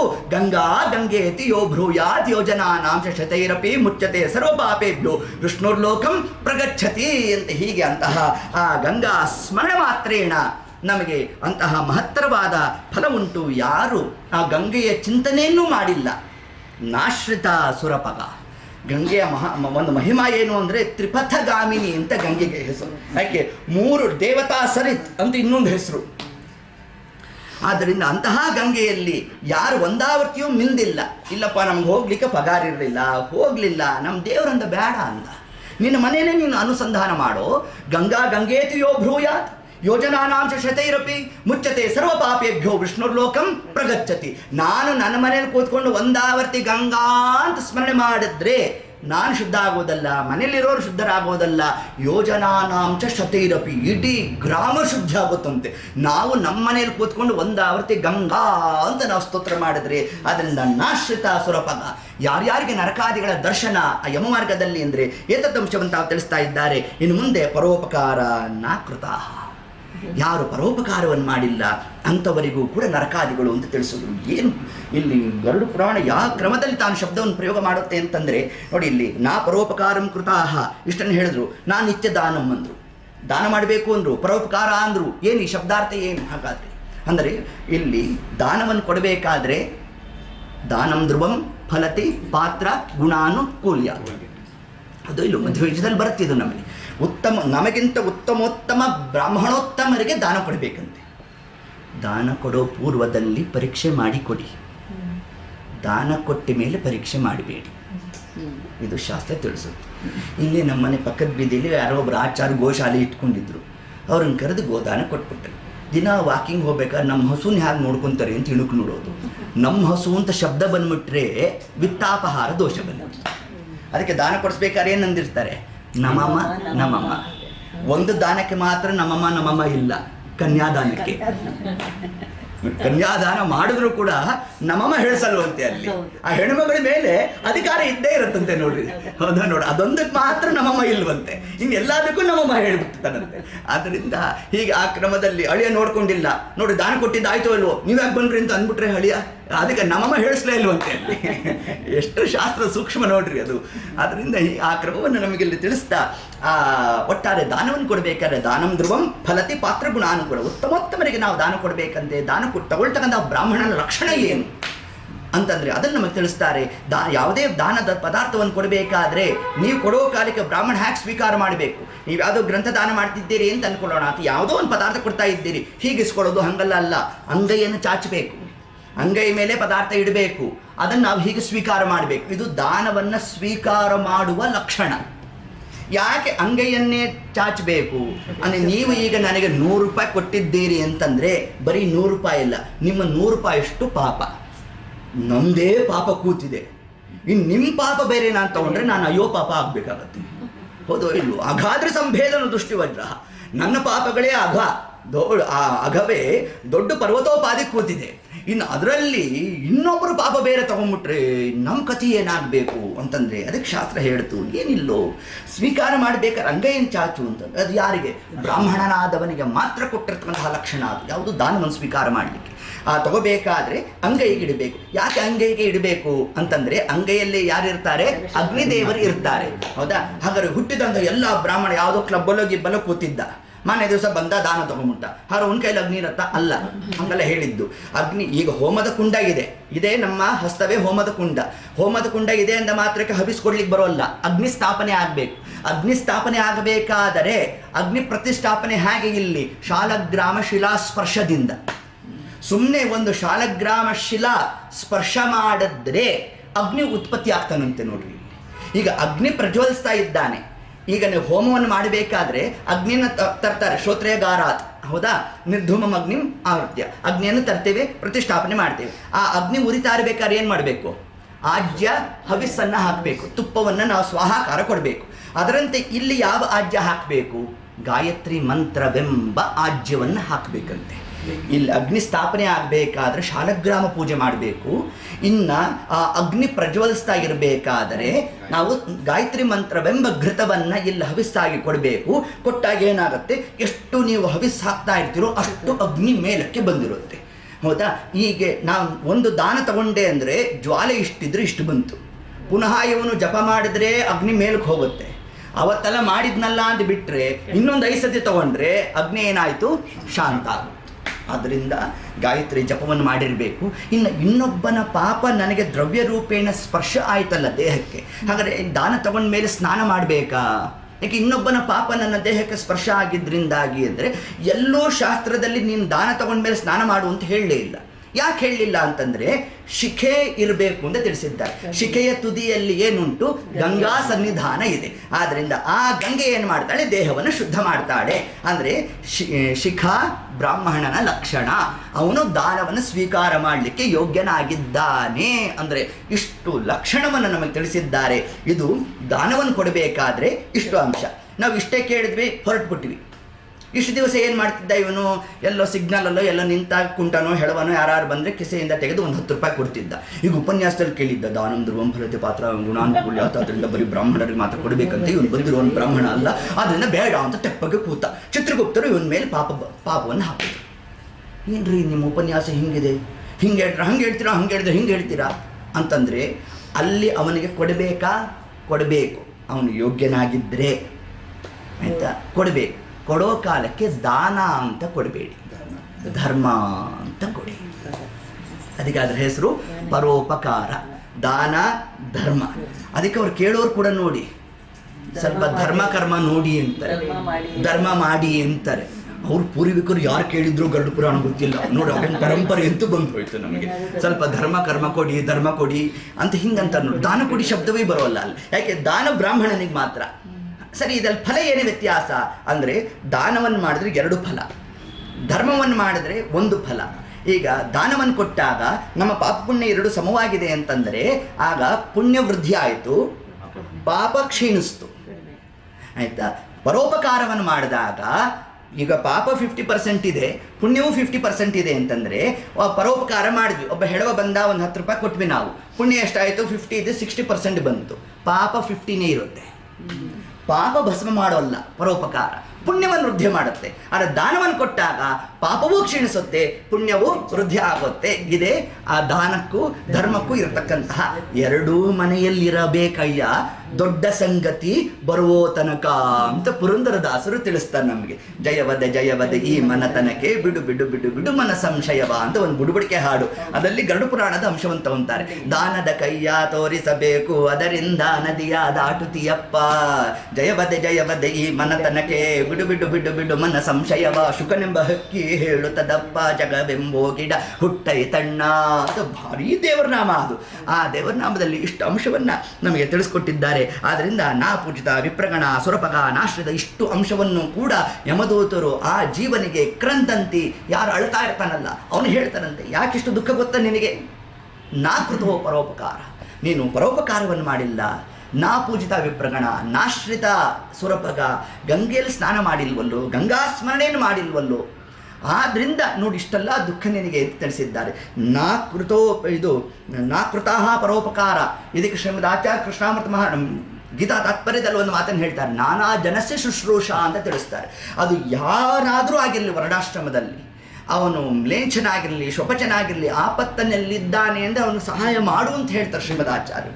ಅವನ ಅಂತರ್ಯಾಮಿಯಾದ ಪರಮಾತ್ಮನ ಸೇವೆ ಅಂತ ಅನುಸಂಧಾನವನ್ನು ಮಾಡುವಂತಾರೆ. ಇದು ಶ್ರೀಮದಾಚಾರ್ಯರ ಸಿದ್ಧಾಂತ.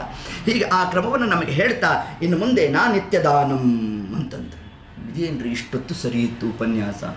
ನಾ ನಿತ್ಯದಾನಂ ಅಂದರೆ ಏನು, ಅಧಿಕ ಮಾಸ ಅಂದರೆ 33 ದಿವಸ ಗೋಪಿ ಚನ್ನಾನೋ ಜನ್ವಾರನೋ ಕೊಟ್ಕೊಂಡು ಹೊರಟೋಗ್ಬೋದು, ನಾವು ಉಪ ಕೊಟ್ಕೊಂಡು ಹೊರಟೋಗ್ಬೋದು. ನೀವು ನಿತ್ಯದಾನಂ ಅಂತಂದರೆ ನಮ್ಮ ಕಥೆ ಏನಾಗಬೇಕು ನೋಡಿ. ಈ ಒಂದು ಶಬ್ದಕ್ಕೆ ವ್ಯಾಖ್ಯಾನ ಮಹಾಭಾರತದಲ್ಲಿ ವಿದುರ ನೀತಿ ನೋಡಿ, ಎಲ್ಲಿಂದ ಎಲ್ಲಿಗೆ ಹಚ್ಚಬೇಕಿದನ್ನು. ಯಾವುದು ನಿತ್ಯದಾನ ಅನ್ನೋದನ್ನು ವಿದುರ ತಾನು ಉಪದೇಶ ಮಾಡ್ತಾನೆ. ವಿದುರ ನೀತಿ ಅಂದರೆ ಸಾಮಾನ್ಯ ಅಲ್ಲ, ಅದು ಮಹಾಭಾರತದಲ್ಲಿ ಒಂದು ಹೃದಯ ಭಾಗ. ಯಾವುದನ್ನು ವಿದುರ ನೀತಿ. ಯಾಕೆ ಅದಕ್ಕೆ ಅಷ್ಟು ಮಹತ್ವ ಅಂತಂದರೆ, ಪಾಂಡವರು ತಾವು 1000 ವರ್ಷಗಳ ಕಾಲ ರಾಜ್ಯಭಾರವನ್ನು ಮಾಡಬೇಕಾದರೆ ಪಾಂಡವರಿಗೆ ಸಂವಿಧಾನ ಯಾವುದು? ವಿದುರ ನೀತಿ. ದುರ್ಯೋಧನನಿಗೆ ಸಂವಿಧಾನ ಯಾವುದಾಗಿತ್ತು? ಕಳಿಂಕ ನೀತಿ. ಕಳಿಂಕ ನೀತಿ ಅಂತೀವಿ. ಆ ಕಳಿಂಕ ರಾಜ ಇದ್ದಿದ್ದೆಲ್ಲಿ ಗೊತ್ತಾ? ಗಾಂಧಾರಿ ದೇಶ, ಆಫ್ಘಾನಿಸ್ತಾನ. ಆ ಕಾಲದಿಂದ ಮಣ್ಣಿನ ಗುಣನೇ ಹಾಗೆ ದುಷ್ಟರೇ ಅಂತ ಇದ್ದಿದ್ದಲ್ಲಿ. ಅದರಲ್ಲಿ ಕಳಿಂಕ ರಾಜ ತಾನು ಬಂದು ಉಪದೇಶ ಮಾಡಿದ್ದಾಗಿದೆ. ವಿಷಯಾಂತರ ಸುಮ್ಮನೆ ಹೇಳ್ತೇನೆ ಅಷ್ಟೇ. ಕಳಿಂಕ ರಾಜ ಬಂದು ಹೇಳಿದಂತೆ, ನೋಡು ದುರ್ಯೋಧನ, ನೀನು ಮೊಟ್ಟ ಮೊದಲನೇದಾಗಿ ಏನು ಮಾಡಬೇಕು ಗೊತ್ತಾ? ಯಾರಿಗಾರು ದುಃಖ ಆಗಿದೆ ಅಂದರೆ ಎಲ್ರಿಗಿಂತ ಜೋರಾಗಿ ನೀನೇ ಅಳ್ತಾ ಇರಬೇಕು ಅಂತ ಹೇಳ್ಬಿಟ್ಟಿದ್ದಂತೆ. ಇದನ್ನು ಹೇಳ್ಕೊಟ್ಬಿಟ್ಟಿದ್ದ. ಸರಿ, ಇಷ್ಟೊತ್ತಿಗೆ ಪಾಂಡವರೆಲ್ಲ ಅರ್ಗಿನ ಮನೆಯಲ್ಲಿ ಮೃತರಾದರು ಅಂತ ವಿಷಯ ಗೊತ್ತಾಯಿತು. ದುರ್ಯೋಧನ ಹೋ ಅಂತ ಅಳ್ತಾ ಇದ್ದ. ಕೃಷ್ಣ ಬಂದ. ಈ ಕೃಷ್ಣ ಬಂದವನು ಏನು ಮಾಡಿದಂತೆ, ಅವನಿಗಿಂತ ಜೋರಾಗಿ ಅಳಕ್ಕೆ ಶುರು ಮಾಡಿದ್ನಂತೆ. ದುರ್ಯೋಧನ ತಡಿಲಿಕ್ಕಾಗಲಿಲ್ವಂತೆ. ಅಲ್ಲ, ನಾನೇ ಸ್ವಲ್ಪ ಪ್ರತಿಬಿಂಬಿಸ್ಬೇಕು, ಈ ಕೃಷ್ಣನ್ ಎಲ್ಲಿ ಬಂದರೂ ತಪ್ಪದೇ ಇಲ್ಲ ಅಂತ ಮನಸ್ಸಿನಲ್ಲಿ ಅಂದ್ಕೊಂಡಂತೆ. ಹೀಗೆ ಆ ಕಳಿಂಕರಾಜಂದು ನೀತಿ ಆ ಕ್ರಮದಲ್ಲಾದರೆ, ಅಲ್ಲಿ ವಿದುರ ತಾನು ತಿಳಿಸಿದ್ದಾನೆ. ಎಷ್ಟು ಅಂಶವನ್ನು ಉಪದೇಶ ಮಾಡ್ತಾನೆ ಅಂದರೆ, ಮನೆಗೆ ಯಜಮಾನ ಯಾರು ಅನ್ನೋ ಒಂದು ಅಂಶವನ್ನು ತಗೊಂಡಾಗ, ಯಾರು ಮನೆಯಲ್ಲಿ ತನ್ನವರಿಗೆ ಪ್ರತಿನಿತ್ಯ ಜ್ಞಾನದಾನವನ್ನು ಮಾಡ್ತಾನೋ ಅವನು ಮನೆಗೆ ಯಜಮಾನ ಅಂತ ಕರೆಸ್ಕೊತಾರೆ. ಇದನ್ನು ಪುರಂದರದಾಸರು ಒಂದು ಕಡೆ ಹೇಳ್ತಾರೆ ನಮಗೆ, ಅನ್ನದಾನವ ಮಾಡುವರಾಗಿ ಅನ್ನ ಛತ್ರವ ನಿಟ್ಟವರಾಗಿ ರಾಗಿ ತಂದೀರಾ ಭಿಕ್ಷಕಿರಾಗಿ ತಂದೀರಾ. ಅನ್ನದಾನವ ಮಾಡುವರಾಗಿ ಅನ್ನ ಛತ್ರವ ನಿಟ್ಟವರಾಗಿ. ಯಾಕೆ ಎರಡಾವರ್ತಿ ಅನ್ನದಾನ ಅನ್ನಛತ್ರ ಅಂತಂದ್ರು ಅಂದರೆ, ಮೊದಲನೇ ಅನ್ನದಾನ ಅದು ಸಂಸ್ಕೃತದ ಅನ್ನ. ಸಂಸ್ಕೃತದಲ್ಲಿ ಅನ್ನ ಶಬ್ದವತ್ತು ಜ್ಞಾನ. ಜ್ಞಾನದಾನವ ಮಾಡುವರಾಗಿ ಅನ್ನಛತ್ರವ ನಿಟ್ಟವರಾಗಿ. ನೋಡಿ, ಹಿಂಗೆ ಅರ್ಥ ಮಾಡ್ಬೇಕು ಅದನ್ನು. ಅದರಿಂದ ನಿತ್ಯ ದಾನಂ ಅಂದರೆ ಯಾವುದಾಯ್ತು ಇಲ್ಲಿ? ಪ್ರತಿನಿತ್ಯ ನಮ್ಮ ಮನೆಯಲ್ಲೇ ನಮ್ಮವರಿಗೆ ನಾವು ಜ್ಞಾನದ ಉಪದೇಶವನ್ನು ಮಾಡಬೇಕಂತೆ. ಯಾರು ಕೇಳ್ತಾರ್ರಿ ಆಚಾರ್ಯ? ಯಾರು ಕೈ ಬಾಯಿ ಸಿಗೋದೇ ಇಲ್ಲ. ಊಟ ಕೂತಾಗಲೂ ಎಲ್ಲ ಫೋನ್ ನೋಡ್ಕೊಂಡು ಹಿಂಗೆ ಊಟ ಮಾಡೋದು. ಇಷ್ಟು ದಿನ ಟಿ ವಿ ಅಂತಿದ್ವಿ, ಟಿ ವಿ ಅಲ್ಲ, ಈಗ ಕೈಯಲ್ಲೇ ಇಟ್ಕೊಂಡ್ಬಿಟ್ಟಿರ್ತೀವಿ. ಹೀಗೆ ಹೌದಲ್ಲೋ, ಹಿಂಗಾಗೋಗಿದೆ ಅಂತಂದರೆ ಯಾರು ಕೇಳಲಿಲ್ವಾ? ಬೇಡ ಅಂದ ನಮ್ಮ ದೇವರು. ದೇವರ ಮನೇಲಿ ಕೂತ್ಕೊಂಡು ಹೇಳುವ, ಅಲ್ಲ ಸ್ವಾಮಿ, ಯಾರು ಇರ್ತಾರೋ ಕೇಳಕ್ಕೆ ಅದನ್ನು? ಅಂದರೆ ಎಲ್ಲಿ ಹರಿಕಥಾ ಪ್ರಸಂಗವೋ ಅಲ್ಲಿ ಗಂಗಾ ಯಮುನಾ ಸಿಂಧು ಸರಸ್ವತಿ ಎಲ್ಲ ನದಿಗಳು ಎಣೆಯಾಗಿ ನಿಲ್ಲುವವು. ಆದ್ದರಿಂದ ಸಮಸ್ತವಾದ ದೇವತಾ ಸನ್ನಿಧಾನ ಬರುತ್ತಪ್ಪ ಪರಮಾತ್ಮನ. ಅಲ್ಲ, ನಾನು ಹೇಳಬೇಕಾದ್ರೆ ತಪ್ಪಿಗಿಪ್ಪ ಆಗ್ಬಿಟ್ರೆ ಏನು ಮಾಡೋದು ಸ್ವಾಮಿ?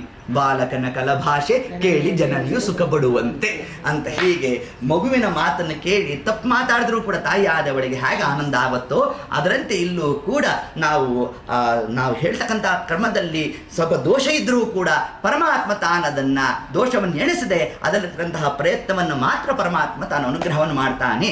ಅದೇ ನಿತ್ಯದಾನ ಅಂದರೆ ಜ್ಞಾನವನ್ನು ಸಂಪಾದನೆ ಮಾಡಬೇಕು, ಅದನ್ನು ಇನ್ನೊಬ್ಬರಿಗೆ ತಿಳಿಸಬೇಕು. ಇದೇ ನಿಜವಾಗ್ಲೂ ಕೂಡ ಮಾಡ್ತಕ್ಕಂತಹ ಒಂದು ದಾನ ಅನ್ನೋ ಒಂದು ಅಂಶವನ್ನು ತಿಳಿಸಿದ್ದಾರೆ. ಮತ್ತು ಗವಾಹ್ನಿಂ, ಮುಂದೆ ಗೋಪೂಜೆಗೆ ಮನೆಯಲ್ಲಿ ಈಗೆಲ್ಲ ಯದ್ಯಪಿ ಸಿದ್ಧಂ ಲೋಕ ವಿರುದ್ಧಂ. ಈಗ ಕ್ರಮ ಹೇಗೆ ಅಂದರೆ, ಹಿಂದೆ ಎಲ್ಲ ಹೇಗಿತ್ತು? ಶ್ವಾನಾದಿಗಳೆಲ್ಲ ಗ್ರಾಮದ ಹೊರಗಡೆ ಇರಬೇಕು, ಆಕಳು ಮನೆ ಒಳಗಡೆ ಇರಬೇಕು. ಈಗ ಗೋವು ಎಲ್ಲೋ ಊರಾಚೆ ಇರಬೇಕು, ನಾಯಿ ಮನೆ ಒಳಗಡೆ ಸೋಫಾ ಮೇಲೆ ಕೂತಿರಬೇಕು. ನೋಡಿ, ಹಿಂಗೆಲ್ಲ ಆಗೋಗಿರುತ್ತೆ. ಹೌದಾ? ಹಾಗಾದ್ರೆ ನಾವೇನು ಮಾಡಬೇಕು? ಎಲ್ಲಿ ಗೋಶಾಲೆ ಇರುತ್ತೋ ಅಲ್ಲಿಗೆ ಒಂದು ನಾವು ಸಂಕಲ್ಪ ಮಾಡಿರಬೇಕು. ತಿಂಗಳಿಗೆ ಒಂದಿಷ್ಟು ಅಂತ ಅಲ್ಲಿ ತಗೊಂಡು ಹೋಗಿ ಕೊಡ್ತಕ್ಕಂಥದ್ದು. ಮತ್ತು ಗೋಗ್ರಾಸಕ್ಕೆ ಏನು ಬೇಕು, ಗೋ ರಕ್ಷಣೆಗೆ ಏನು ಬೇಕು, ಅದಕ್ಕೆಲ್ಲ ನಾವು ನಮ್ಮ ಶಕ್ತಿಯಾನುಸಾರ ಒಂದು 100 ರೂಪಾಯಿಂದ ಹಿಡಿದು ನಾವು ಕೊಟ್ಟರೂ ಕೂಡ ಅದಕ್ಕೆ ಅನಂತ ಫಲವನ್ನು ಪರಮಾತ್ಮ ತಾನು ಕೊಡ್ತಾನೆ ಅನ್ನೋದನ್ನೇ ವೇದಶಾಸ್ತ್ರ ವಚಃ ಪ್ರಮಾಣಿತಂ. ಯಾರಿಗೆ ಅಧಿಕಾರಿ ಇದ್ದಾನೋ ಅಂಥವನು, ಆ ಬ್ರಾಹ್ಮಣನಾದವನು ವೇದಾದಿಗಳನ್ನು ಯಾರು ಅಧ್ಯಯನ ಮಾಡೋಲ್ಲ ಅಂಥವರಿಗೂ ಕೂಡ ನರಕಾದಿಗಳು ಅನ್ನುವ ಅಂಶವನ್ನೇ ನಮಗೆ ತಿಳಿಸಿದ್ದಾರೆ. ಹೀಗೆ ಏತತ್ ಕ್ರಮದಲ್ಲಿ ಭರ್ತುರ್ಮಯ ನೈವ ಕೃತಂ ಹಿತಂ ವಚಃ ಪತಿವ್ರತಂ ನೈವ ಕದಾಪಿ ಪಾಲಿತಂ. ಇನ್ನು ಹೆಣ್ಣು ಜೀವ ಹೋಗಿತ್ತು ಅಂತಂದರೆ ಏನು ಅವರಿಗೆ ಕ್ರಮ ಅನ್ನೋದನ್ನು ತಗೊಂಡ ಭರ್ತುರ್ಮಯ ನೈವ ಕೃತಂ ಹಿತಂ ವಚಃ. ಹೆಣ್ಮಗಳು ಅಂತ ಮೊದಲಿಗೆ ತಗೊಂಡ್ರೆ ಇನ್ಯಾವ ಶಾಸ್ತ್ರ ಪಾಠ ಪ್ರವಚನ ಮತ್ತೊಂದು ಏನೇನು ಹೇಳಲಿಲ್ಲ. ಏನು ತಿಳಿಸಿದ್ದಾರೆ ಅವರಿಗೆ? ನೈವ ಕೃತಂ ಹಿತಂ ವಚಃ. ಮನೆಗೆ ಬಂದವ್ರನ್ನ ನಗ್ನಗ್ತಾ ಮನೆ ಒಳಗಡೆ ಬರ್ಮಾಡ್ಕೊಳ್ಳೋದೇ ಮೊದಲನೇ ಸಾಧನೆ ಅಂತೆ ನೋಡಿ ಹೆಣ್ಮಗಳಿಗೆ. ನೈವ ಕೃತಂ ಹಿತಂ ವಚಃ ನಿತ್ಯಂ ಕಲಹಕಾರಿಣಿ. ಯಾವ ಹೆಣ್ಮಗಳು ಪ್ರತಿನಿತ್ಯ ಗಂಡನ ಜೊತೆಗೆ ತಾನು ಜಗಳ ಮಾಡ್ತಾ ಇರ್ತಾಳೋ ಅವಳಲ್ಲಿ ಆ ಲಕ್ಷ್ಮಿ ಸನ್ನಿಧಾನ ಬಂದ್ಬಿಡುತ್ತಂತೆ. ಆದ್ದರಿಂದ ಸರ್ವಥಾ ಆ ಕ್ರಮಾದಿಗಳನ್ನು ಮಾಡಬಾರ್ದು ಅಂತ ತಿಳಿಸಿದ್ದಾರೆ. ಒಬ್ಬ ಹೆಣ್ಣುಮಗಳ ಒಂದು ಆದ್ಯ ಕರ್ತವ್ಯ ಏನು? ಗಂಡ ಮಕ್ಕಳ ಸೇವೆ. ಏನು ನಾನು ಅದಕ್ಕೆ ಬಂದಿದ್ದು ನಿಮ್ಮನ್ನು ಮದುವೆ ಆಗಿ ನಿಮ್ಮ ಸೇವೆ ಮಾಡ್ಕೊಂಡು ಬಿದ್ದಿರಕ್ಕ ನೋಡಿ ಹಿಂಗೆಲ್ಲ ಶಬ್ದಗಳು ಈ ಕಾಲಕ್ಕೆ ಭಾರಿ ಕೇಳ್ತೇವೆ. ನಮ್ಮಪ್ಪನ ಮನೇಲಿ ಹಿಂಗೆಲ್ಲ ಇರಲಿಲ್ಲ ನೋಡಿ, ಹಿಂಗೆಲ್ಲ ಭಾರಿ ಮಾತಾಡ್ತಾ ಇರ್ತಾರೆ. ಆದರೆ ಹೆಣ್ಮಗಳ ಸಾಧನಾ ಕ್ರಮ ಹೇಗೆ? ಗೃಹ ಕರ್ಮವ ವ್ಯಾಸರದಲ್ಲಿ ಪರಮೋತ್ಸಾಹತಿ ಮಾಡುತ್ತಮೋ ಜಗದ ಮಹಿತನ ಸೇವೆ ಇದೆನು ತಲಿ ಮೋದದಿ ಅಹರಹರ್ಮ ನದಿ ಸಮರ್ಪಿಸುತ್ತಿಪ್ಪುದೇ ಫಲವಿದು ಬಾಳ್ದುದಕ್ಕೆ ಗೃಹ ಕರ್ಮವ ವ್ಯಾಸರದಲ್ಲೇ ಸತ್ಯಕ್ಕೆ ಸಿದ್ಧಂ ಲೋಕ ವಿರುದ್ಧಂ ಅಂತ. ಒಂದು ದಿವಸ ಕೆಲಸದೋಳು ಬಂದಿಲ್ಲ ಅಂದರೆ ಮನೆ ಆಕೆ ಹಿಂಗೆ ಕೂತ್ಬಿಟ್ಟಿರ್ತಾಳೆ. ಯಾಕೆ ಅಂತ ಕೇಳಿದ್ರು, ಯಜಮಾನ ಬಂದು ಕೇಳಿದ್ರು ಯಾಕೆ ಏನಾಯಿತು, ಇವತ್ತು ಕೆಲಸದೋಳು ಬರೋದು ಬಂತೆ ನೋಡಿ. ಅದೇ ದೊಡ್ಡ ವಿಷಯ ಇವತ್ತು ನಮ್ಮಲ್ಲಿ, ಹೌದಾ ಇಲ್ಲೋ? ಆದರೆ ನನ್ನ ಕರ್ಮ ಅಂತ ಒದ್ಗುಡಿಸೋದು ಹಂಗಲ್ಲ, ಅಲ್ಲ ಅಂತ ಶಾಸ್ತ್ರ ಹೇಳುತ್ತೆ. ವ್ಯಾಸರದಲ್ಲೇ ನೋಡ್ರಿ, ಜಗನ್ನಾಥದಾಸರು ಯುಕ್ತಿ ನೋಡ್ರಿ ಹ್ಯಾಕೆ ಪ್ರಯೋಗ ಮಾಡಿ, ವ್ಯಾಸರದಲ್ಲೇ ಪರಮೋತ್ಸಾಹದಿ ಉತ್ಸಾಹದಿಂದ ಮಾಡಬೇಕಂತೆ. ಉತ್ಸಾಹದಿಂದ ಮಾಡ್ತೀವಿ ಏನಂತ ಹೇಳಬೇಕು? ಮಹಿತನ ಸೇವೆ, ಇದು ಪರಮಾತ್ಮನ ಸೇವೆ ಅಂತ ಮಾಡಬೇಕಂತೆ. ಎಂಜಲ ಬಳಿದ ಕೃಷ್ಣ ರಾಜಸೂಯ ಯಾಗದಲ್ಲಿ ಕೃಷ್ಣ ಮಾಡಿದ್ನಂತೆ ನೋಡ್ರಿ. ಅದನ್ನು ನಾವು ಮಾಡಬೇಕು ಬೇಡ, ಈ ಒಂದು ಅಂಶವನ್ನೇ ನಮಗೆ ತಿಳಿಸ್ತಾ ಹೀಗೆ ಆ ಕ್ರಮದಲ್ಲಿ ಗೃಹ ಕರ್ಮವ ವ್ಯಾಸರದಲ್ಲಿ ಪರಮೋತ್ಸಾಹದಿ ಮಾಡುತ್ತಾ ಮೂ ಜಗದ ಮಹಿತನ ಸೇವೆ ಇದೆನು ತಲಿ ಮೋದದಿ ಅಹರಹರ್ಮನದಿ ಸಮರ್ಪಿಸುತ್ತಿದೆ. ಆ ಕೆಲಸ ಮಾಡುವ ಕಾಲಕ್ಕೆ ಸ್ವಾಮಿ ನಿನ್ನ ಪೂಜಾ ಅಂತ ಅಂದ್ಬಿಡ್ಬೇಕಂತೆ. ಹೀಗೆ ಸಮರ್ಪಣೆ ಮಾಡ್ತು ಅಂತಂದರೆ ಅದೇ ಆ ಹೆಣ್ಮಗಳಿಗೆ ನಿಜವಾದಂತಹ ಒಂದು ಸಾರ್ಥಕ್ಯ. ಯಾಕೆಂದರೆ ನಮ್ಮ ಪುರಾಣಾದಿಗಳಲ್ಲಿ ಎಷ್ಟು ಮಹತ್ವವನ್ನು ಹೆಣ್ಣುಮಗಳಿಗೆ ಕೊಟ್ಟಿದ್ದಾರೆ ಅಂದರೆ, ಕನ್ಯಾ ಕುಲದ್ವಯ ತಾರಣಿ ಬತ ಅಂತ ಮಹಾಭಾರತ ತಾತ್ಪರ್ಯ ನಿರ್ಣಯದಲ್ಲಿ ಶ್ರೀಮದ್ ಆಚಾರ್ಯ ಉಲ್ಲೇಖ ಮಾಡ್ತಾರೆ. ಇದನ್ನು ಗಂಡು ಮಗ ಒಂದು ಗೋತ್ರ ಮಾತ್ರ ಉದ್ಧಾರ ಮಾಡ್ತಾನಂತೆ, ಆದರೆ ಹೆಣ್ಣು ಮಗಳು 2 ಗೋತ್ರವನ್ನು ಉದ್ಧಾರ ಮಾಡ್ತಾಳಂತೆ. ಭೀಮಸೇನ ದೇವರ ಮಾತಿದು.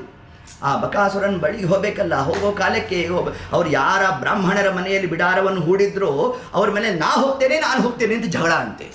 ಆ ಕಾಲಕ್ಕೆ ಕುಂತಿದೇವಿಗೆ ಹೇಳಿದಂತೆ ಭೀಮಸೇನ ದೇವರು, ಅಮ್ಮ ನೋಡು ಅವ್ರ ಮನೇಲಿ ಏನೋ ಆಗ್ತಿದೆ, ಸ್ವಲ್ಪ ವಿಚಾರ ಮಾಡ್ಕೊಂಡು ಬಾ, ನಾನು ಹೋದರೆ ಸಂಕೋಚ ಪಡ್ತಾರೋ ಏನು ಅಂದ್ರಂತೆ ಭೀಮಸೇನ ದೇವರು. ಆಗ ಕುಂತಿದೇವಿ ಹೋದ್ಲಂತೆ, ಅಮ್ಮ ಏನು ವಿಷಯ ಅಂದ್ರಂತೆ. ಏನಿಲ್ಲ, ಇವತ್ತು ನಮ್ಮ ಮನೇಲಿ ಒಬ್ಬರು ಅವನಿಗೆ ಆಹಾರವಾಗಿ ಹೋಗಬೇಕು, ಅದಕ್ಕೆ ನನ್ನ ಮಗಳು ಹೇಳ್ತಾ ಇದ್ದಾಳೆ ನಾನು ಭಾರ ನಿಮಗೆ, ಅದಕ್ಕೆ ನಾನು ಹೋಗ್ತೇನೆ ಅಂತ ಹೇಳ್ತಾ ಇದ್ದಾಳೆ ಅಂತಂದರೆ, ಆಗ ಕುಂತಿದೇವಿ ಹೇಳಲಂತೆ ನನ್ನ ಮಗ ಹೋಗ್ತಾನೆ ಅಂತಂತೆ. ಆ ಕಾಲಕ್ಕೆ ಅಷ್ಟೊತ್ತಿಗೆ ಭೀಮಸೇನ ದೇವರು ಬಂದಂತೆ ಆ ಹೆಣ್ಮಕ್ಳಿಗೆ ತಿಳಿಸಿದಂತೆ, ಅಮ್ಮ ನೀನು ಭಾರ ಅಂತ ಅನ್ಬೇಡಮ್ಮ, 2 ಗೋತ್ರವನ್ನು ಉದ್ಧಾರ ಮಾಡ್ತಕ್ಕಂಥ ಸೌಭಾಗ್ಯ ಪರಮಾತ್ಮ ನೀನು ಕೊಟ್ಟಿದ್ದಾನೆ. ನೋಡಿ ಎಂತಹ ಮಹತ್ತರವಾದ ಸ್ಥಾನ ಪರಮಾತ್ಮ ತಾನು ಕೊಟ್ಟಿದ್ದಾನೆ. ಈಗಾಗಲೇ ನಾವು ಹೇಳಿದಂತೆ ಯೋಗ್ಯನಾದ ವರನ ಕೈಯನ್ನು ಹಿಡಿದಿದ್ದಾಳೆ ಅಂತಂದರೆ ಪಿತೃಋಣದಿಂದ ಮುಕ್ತಳಾದ್ಲಂತೆ. ನೋಡ್ರಿ ಇಷ್ಟು ಮಹತ್ವ. ಇನ್ನು ಗಂಡನ ಮನೆಗೆ ಹೋದಾಗ ವಿಶೇಷವಾಗಿ ಅವರು ಬಂಧು ಬಾಂಧವರು, ಅತ್ತೆ ಮಾವ ಅವರೆಲ್ಲರೂ ಕೂಡ ಇವರ ತಂದೆ ತಾಯಿ ಎಂತಹ ಸಂಸ್ಕಾರ ಕೊಟ್ಟಿದ್ದಾರೆ ಅಂತ ಅವ್ರ ಬಾಯಿಂದ ಮಾತು ಬರಬೇಕಂತ ಬಂತು ಅಂತಂದರೆ ಅವಳು ಸದ್ಗೃಹಿಣಿ ಅನ್ನೋ ಒಂದು ಅಂಶವನ್ನೇ ತಿಳಿಸ್ತಾರೆ.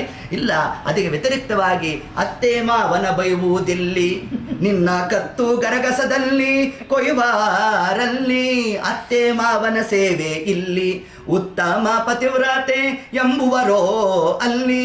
ಗೊತ್ತು ನಮ್ಮ ಪುರಂದರದಾಸರಿಗೆ, ನಾವು ಗರುಡ ಪುರಾಣ ನಾಡಿದ್ದಾದ್ಮೇಲೆ ಹೇಳೋಲ್ಲ ಕೇಳೋಲ್ಲ ಅಂತ. ಅದಕ್ಕೇನು ಮಾಡಿದ್ರು, ಆ ಎಲ್ಲ ಗರುಡ ಪುರಾಣದ ಸಾರ ಸುಮಾರು 13 ನುಡಿಗಳಿದ್ದು ಎಲ್ಲ ಹೈಲೈಟ್ಸು ಕೊಟ್ಬಿಟ್ಟಿದ್ದಾರೆ ಅದರಲ್ಲಿ. ಅದ್ರಲ್ಲಿ ಯಾವ ಅಂಶ ಹೇಳ್ತಾರೆ? ಅತ್ತೆ ಮಾವನ ಬೈವುದಿಲ್ಲಿ. ಈಗ ಅದೇ ಒಂದು ದೊಡ್ಡ ಕಥಾ ಆಗೋಗಿದೆ ನೋಡ್ರಿ. ನೀವು ಸೀರಿಯಲ್ ಹಾಕಿದ್ರು ಅದರಲ್ಲೂ ಅದೇ ಬರ್ತಾ ಇರುತ್ತೆ, ಹೌದು ಇಲ್ವ? ನೋಡಿ ಹಿಂಗಾಗೋಗಿದೆ ಕಥಾ. ಆ ಕ್ರಮದಿಂದ ನಿನ್ನ ಕತ್ತು ಗರಗಸದಲ್ಲಿ ಕೊಯ್ವಾರೋ ಅಲ್ಲಿ. ಅದೇ ಆ ಹೆಣ್ಣುಮಗಳು ಅತ್ತೆ ಮಾವನ ಸೇವೆ ಮಾಡಿದ್ದಾಳೆ ಅಂತಂದರೆ ಉತ್ತಮ ಪತಿವ್ರತೆ ಅಂತ ಇಂದ್ರದೇವರ ಸಭೆಯಲ್ಲಿ ಶ್ಲಾಘನೆ ಮಾಡ್ತಾರಂತೆ. ನೋಡ್ರಿ ಇಂದ್ರದೇವರು ಅನೌನ್ಸ್ ಮಾಡ್ತಾರಂತೆ, ಉತ್ತಮ ಪತಿವ್ರತಾ ಸ್ತ್ರೀ ಬಂದಿದ್ದಾಳೆ ಅಂತಾರಂತೆ. ನೋಡ್ರಿ ಆ ಕಾಲಕ್ಕೆ ಅಂತಹ ಮಹತ್ವಪೂರ್ಣವಾದಂತಹ ಒಂದು ಸ್ಥಾನ ಅದು ಅಂತ ತಿಳಿಸ್ಕೊಡ್ತಾರೆ. ಇದನ್ನೇ ಒಂದೊಂದಕ್ಕೂ ಕೂಡ ಮಹಾಭಾರತ ರಾಮಾಯಣ ನಮಗೆ ದೃಷ್ಟಾಂತವಾಗಿ ತಗೊಳ್ಳಿಕ್ಕೆ ಅವಕಾಶ ಉಂಟು. ಆ ದ್ರೌಪದಾ ದೇವಿಯರ ಒಂದು ವಸ್ತ್ರಾಪರಣ ಆಗಿದೆ, ಆದಾಗ ಕೃಷ್ಣ ಅಂತ ಕರೆದ್ಲು, ಕೃಷ್ಣ ಬಂದ ಅಕ್ಷಯ ವಸ್ತ್ರವಂತ ಕೊಟ್ಟಿದ್ದಾನೆ. ಇಷ್ಟೆಲ್ಲ ಪ್ರಕರಣ ಮುಗಿದ ಮೇಲೆ ದ್ರೌಪದಾ ದೇವಿಯ ಸಖಿಯರು ಎಷ್ಟು ಮಂದಿ ಇದ್ರಂತೆ? 100,00,000 ಮಂದಿ ಇದ್ರಂತೆ. ಮಹಾಭಾರತ ಉಲ್ಲೇಖ ಕೊಡುತ್ತೆ. ಅವರೆಲ್ಲ ಕೂತ್ಕೊಂಡ್ರಂತೆ ಆ ಪ್ರಕರಣ ಆದಮೇಲೆ. ಅಮ್ಮ ದ್ರೌಪದಾ ದೇವಿ ನೋಡು, ನಾವು ಒಂದಿಷ್ಟು ನಿನ್ನ ಒಡನಾಟದಿಂದ ಒಂದಿಷ್ಟು ಜ್ಞಾನ ಸಂಪಾದನೆ ಮಾಡಿದ್ದೇವೆ, ನೀನು ಕೃಷ್ಣ ಅಂತ ಕರೆದೆ, ಕೃಷ್ಣ ಬಂದ, ಹಂಗಲ್ಲ ದೇವ್ರು ಬರೋನಲ್ವೇ? ನೀನು ಕರೆದ ಮರುಕ್ಷಣಕ್ಕೆ ನಿಮ್ಮ ದೇವ್ರು ಬಂದ ಅಂದರೆ ಏನು ಸಾಧನೆ ಮಾಡಿದ್ದೆ ನೀನು ಅಂತ ಹಿಂಗೊಂದು ಪ್ರಶ್ನೆ ಮಾಡಿದಾಗ ಆಗ ನಮ್ಮ ದ್ರೌಪದಾದೇವಿ ತಿಳಿಸಿದ್ಲಂತೆ, ಮತ್ತೇನಿಲ್ಲಮ್ಮ, ನೀವು 1,00,000 ಮಂದಿ ಇದ್ದೀರಾ, ನಿಮಗೆಲ್ಲ ಒಂದೊಂದು ಕೆಲಸ ಹಂಚಿಬಿಟ್ಟಿದ್ದೇನೆ. ಆದರೆ ನನ್ನ ಅತ್ತೆಯಾದ ಕುಂತಿ ದೇವಿಯ ವಸ್ತ್ರವನ್ನು ನಾನೇ ಪ್ರತಿನಿತ್ಯ ಶುದ್ಧ ಮಾಡ್ತೀನಿ. ಅದರ ಫಲ ಆಪತ್ಕಾಲದಲ್ಲಿ ಪರಮಾತ್ಮ ನನಗೆ ಅಕ್ಷಯ ವಸ್ತ್ರವನ್ನು ಕೊಟ್ಟಿದ್ದಾನೆ. ಗೃಹ ಕರ್ಮವ ಬ್ಯಾಸರದಲ್ಲೇ ಪರಮೋತ್ಸಾಹದಿ ಮಾಡುತ್ತಾ 3 ಜಗದ. ಇದನ್ನೇ ನಮಗೆ ಶಾಸ್ತ್ರಕಾರ ತಿಳಿಸಿರ್ತಕ್ಕಂಥದ್ದು. ಆದ್ದರಿಂದ ಒಬ್ಬ ಹೆಣ್ಣುಮಗಳು ತಾನು ತನ್ನ ಅತ್ತೆ ಮಾವನ ಸೇವೆ, ಗಂಡನ ಸೇವೆ, ಗಂಡನ ಭಕುತಿಯೂ ಇಲ್ಲಿ, ನಮ್ಮ ಪುಂಡರೀಕಾಕ್ಷ ಒಲಿವನಲ್ಲಿ ಗಂಡನ ನಿಂದಿಪುದಿಲ್ಲಿ ನಿನ್ನ ಖಂಡವ ಕತ್ತರಿಸುವರಲ್ಲಿ ಎಚ್ಚಾರದಲ್ಲಿ ನಡೆ ಮನವೇ. ಹೀಗೆ ಆ ಕ್ರಮದಿಂದ ಸರ್ವಥಾ ಆ ಹೆಣ್ಣುಮಗಳು ಆ ಕ್ರಮದಲ್ಲಿ ಆ ಕೆಲಸವನ್ನು ಮಾಡಬೇಕಾದ್ರೆ ಬೇಸರ ತನ್ನ ಮನಸ್ಸಿಗೆ ಬೇಸರವನ್ನು ಮಾಡ್ತಕ್ಕಂಥದ್ದಲ್ಲ. ಆಗ ನಮ್ಮ ತಂದೆ ಮನೆಯಲ್ಲಿ ಮಾಡ್ತಿರ್ಲಿಲ್ಲ ಅಂತ ಸಂಪತ್ತಿನ ಬಗ್ಗೆ ಸಿರಿವಂತಿಕೆ ಬಗ್ಗೆ ಮಾತಾಡ್ತಾ ಇದ್ದರೆ ಅದಕ್ಕೆ ದಾಸರಾಯರಂದ್ರು, ಕೋಟಿ ಕೋಟಿ ಭೃತ್ಯರಿರಲು ಹಾಟಕಾಂಬರನ ಸೇವೆ ತಾನೇ ಮಾಡುತ್ತಿಹಳು, ಏನು ಧನ್ಯಳು ಲಕ್ಷ್ಮಿ ಎಂಥ ಮಾನ್ಯಳು. ಲಕ್ಷ್ಮೀ ದೇವಿಗಿಂತ ನಿನ್ನಲ್ಲಿ ಏನಾರು ಸಿರಿತನ ಇದ್ದರೆ ನೀನು ಮಾಡಬೇಡ, ಸೋಫಾ ಮೇಲೆ ಕೂತ್ಬಿಟ್ಟಿರು. ಹೌದೋ ಇಲ್ಲೋ? ಆದ್ದರಿಂದ ಲಕ್ಷ್ಮೀದೇವಿ ಮಾಡ್ತಾಳಂತೆ ನೋಡ್ರಿ. ಅಲ್ರಿ ವೈಕುಂಠ ಲೋಕದಲ್ಲಿ ಕೆಲಸದೋರಿದೋರೋ ಇಲ್ವೋ ಹಂಗನ್ಬೇಡ್ರಿ, ಕೋಟಿ ಕೋಟಿ ಭೃತ್ಯರಿರಲು ಯಾರು ಅನಂತ ಮುಕ್ತ ಬ್ರಹ್ಮರಿದ್ದಾರಂತೆ ನೋಡ್ರಿ. ಅವರು ಕೂಡ ಕಿಂ ಕರೋತಿ ಕೈ ಕಟ್ಕೊಂಡು ನಿಂತಿರ್ತಾರಂತೆ ಲಕ್ಷ್ಮೀದೇವಿ ಮುಂದೆ. ಯಾವುದಾದ್ರು ಒಂದು ಕೆಲಸ ಹೇಳಮ್ಮ, ನಾವು ಮಾಡ್ತೇವೆ ಅಂದರು, ತಾನೇ ಮಾಡುತ್ತಿಹಳು, ಏನು ಧನ್ಯಳು ಲಕ್ಷ್ಮಿ ಎಂಥ ಮಾನ್ಯಳು. ಆದ್ದರಿಂದ ಹೀಗೆ ಪರಮಾತ್ಮನ ಸೇವೆ ಅರ್ಥಾತ್ ಪತ್ಯಂತರ್ಗತನಾದ ಹೆಣ್ಣುಮಕ್ಕಳ ಸಾಧನೆಯೇ ಯಾವ ಕ್ರಮದಲ್ಲಿ ಗಂಡ ಇರಲಿ, ಗಂಡ ಕಾಲವಾದ ನಂತರದಲ್ಲೂ ಕೂಡ ಪತ್ಯಂತರ್ಗತನೇ ಅಲ್ಲಿ ಸಂಕಲ್ಪ ಹೊರತಾಗಿ ಅದಕ್ಕೆ ವ್ಯತಿರಿಕ್ತವಾಗಿ ಆ ಕ್ರಮವೇ ಇಲ್ಲ ಅನ್ನೋ ಅಂಶವನ್ನು ಕೂಡ ಶಾಸ್ತ್ರಕಾರ ನಮಗೆ ತಿಳಿಸಿದ್ದಾರೆ. ಹೀಗೆ ಆ ಕ್ರಮದಿಂದ ಆ ಹೆಣ್ಣು ಜೀವಕ್ಕೆ ಇರತಕ್ಕಂತಹ ಒಂದು ಸಾಧನಾ ವಿಶೇಷ ಏನು, ಯಾವ ಕ್ರಮದಲ್ಲಿ ಅವರು ಸಾಧನಾದಿಗಳನ್ನು ಮಾಡಬೇಕು ಅನ್ನೋ ಅಂಶವನ್ನು ಕೂಡ ಗರುಡ ಪುರಾಣ ತಾನು ಉಲ್ಲೇಖವನ್ನು ಮಾಡುತ್ತೆ. ಇನ್ನು ಮುಂದೆ ಆ ಜೀವರಾಶಿ ನಾನಾ ವಿಧವಾದ ಪುರಾರಿಗಳನ್ನು ತಾನು ಪ್ರವೇಶ ಮಾಡ್ತಕ್ಕಂಥದ್ದು. ಇನ್ನು ನಾಳೆ ದಿವಸದಲ್ಲಿ ಬರ್ತಕ್ಕಂಥ ಒಂದು ಮುಖ್ಯವಾದ ನಮಗೆ ಘಟ್ಟವೇ ಅದು ಗೋದಾನದ ಪ್ರಕ್ರಿಯೆ. ಆದ್ದರಿಂದ ಗೋದಾನವನ್ನು ಯಾವ ಕ್ರಮದಲ್ಲಿ ಮಾಡಬೇಕು, ಗೋವಿನ ಲಕ್ಷಣ ಏನು, ಪದ್ಮಪುರಾಣದಲ್ಲಿ ಗೋವಿನ ಲಕ್ಷಣವನ್ನು ಹೇಗೆ ತಿಳಿಸಿದ್ದಾರೆ, ಅದೆಲ್ಲವನ್ನು ಕೂಡ ಯಥಾಮತಿ ಯಥಾಶಕ್ತಿ ನಾಳೆ ದಿವಸದ ಕಥಾಭಾಗದಲ್ಲಿ 4:15 ಗಂಟೆಗೆ ನಾವು ಸೇರಿದಾಗ ನೋಡೋಣ ಅಂತ ಹೇಳ್ತಾ ಸರ್ವಂ ಶ್ರೀಕೃಷ್ಣಾರ್ಪಣಮಸ್ತು. ಹರಯೇ ನಮಃ.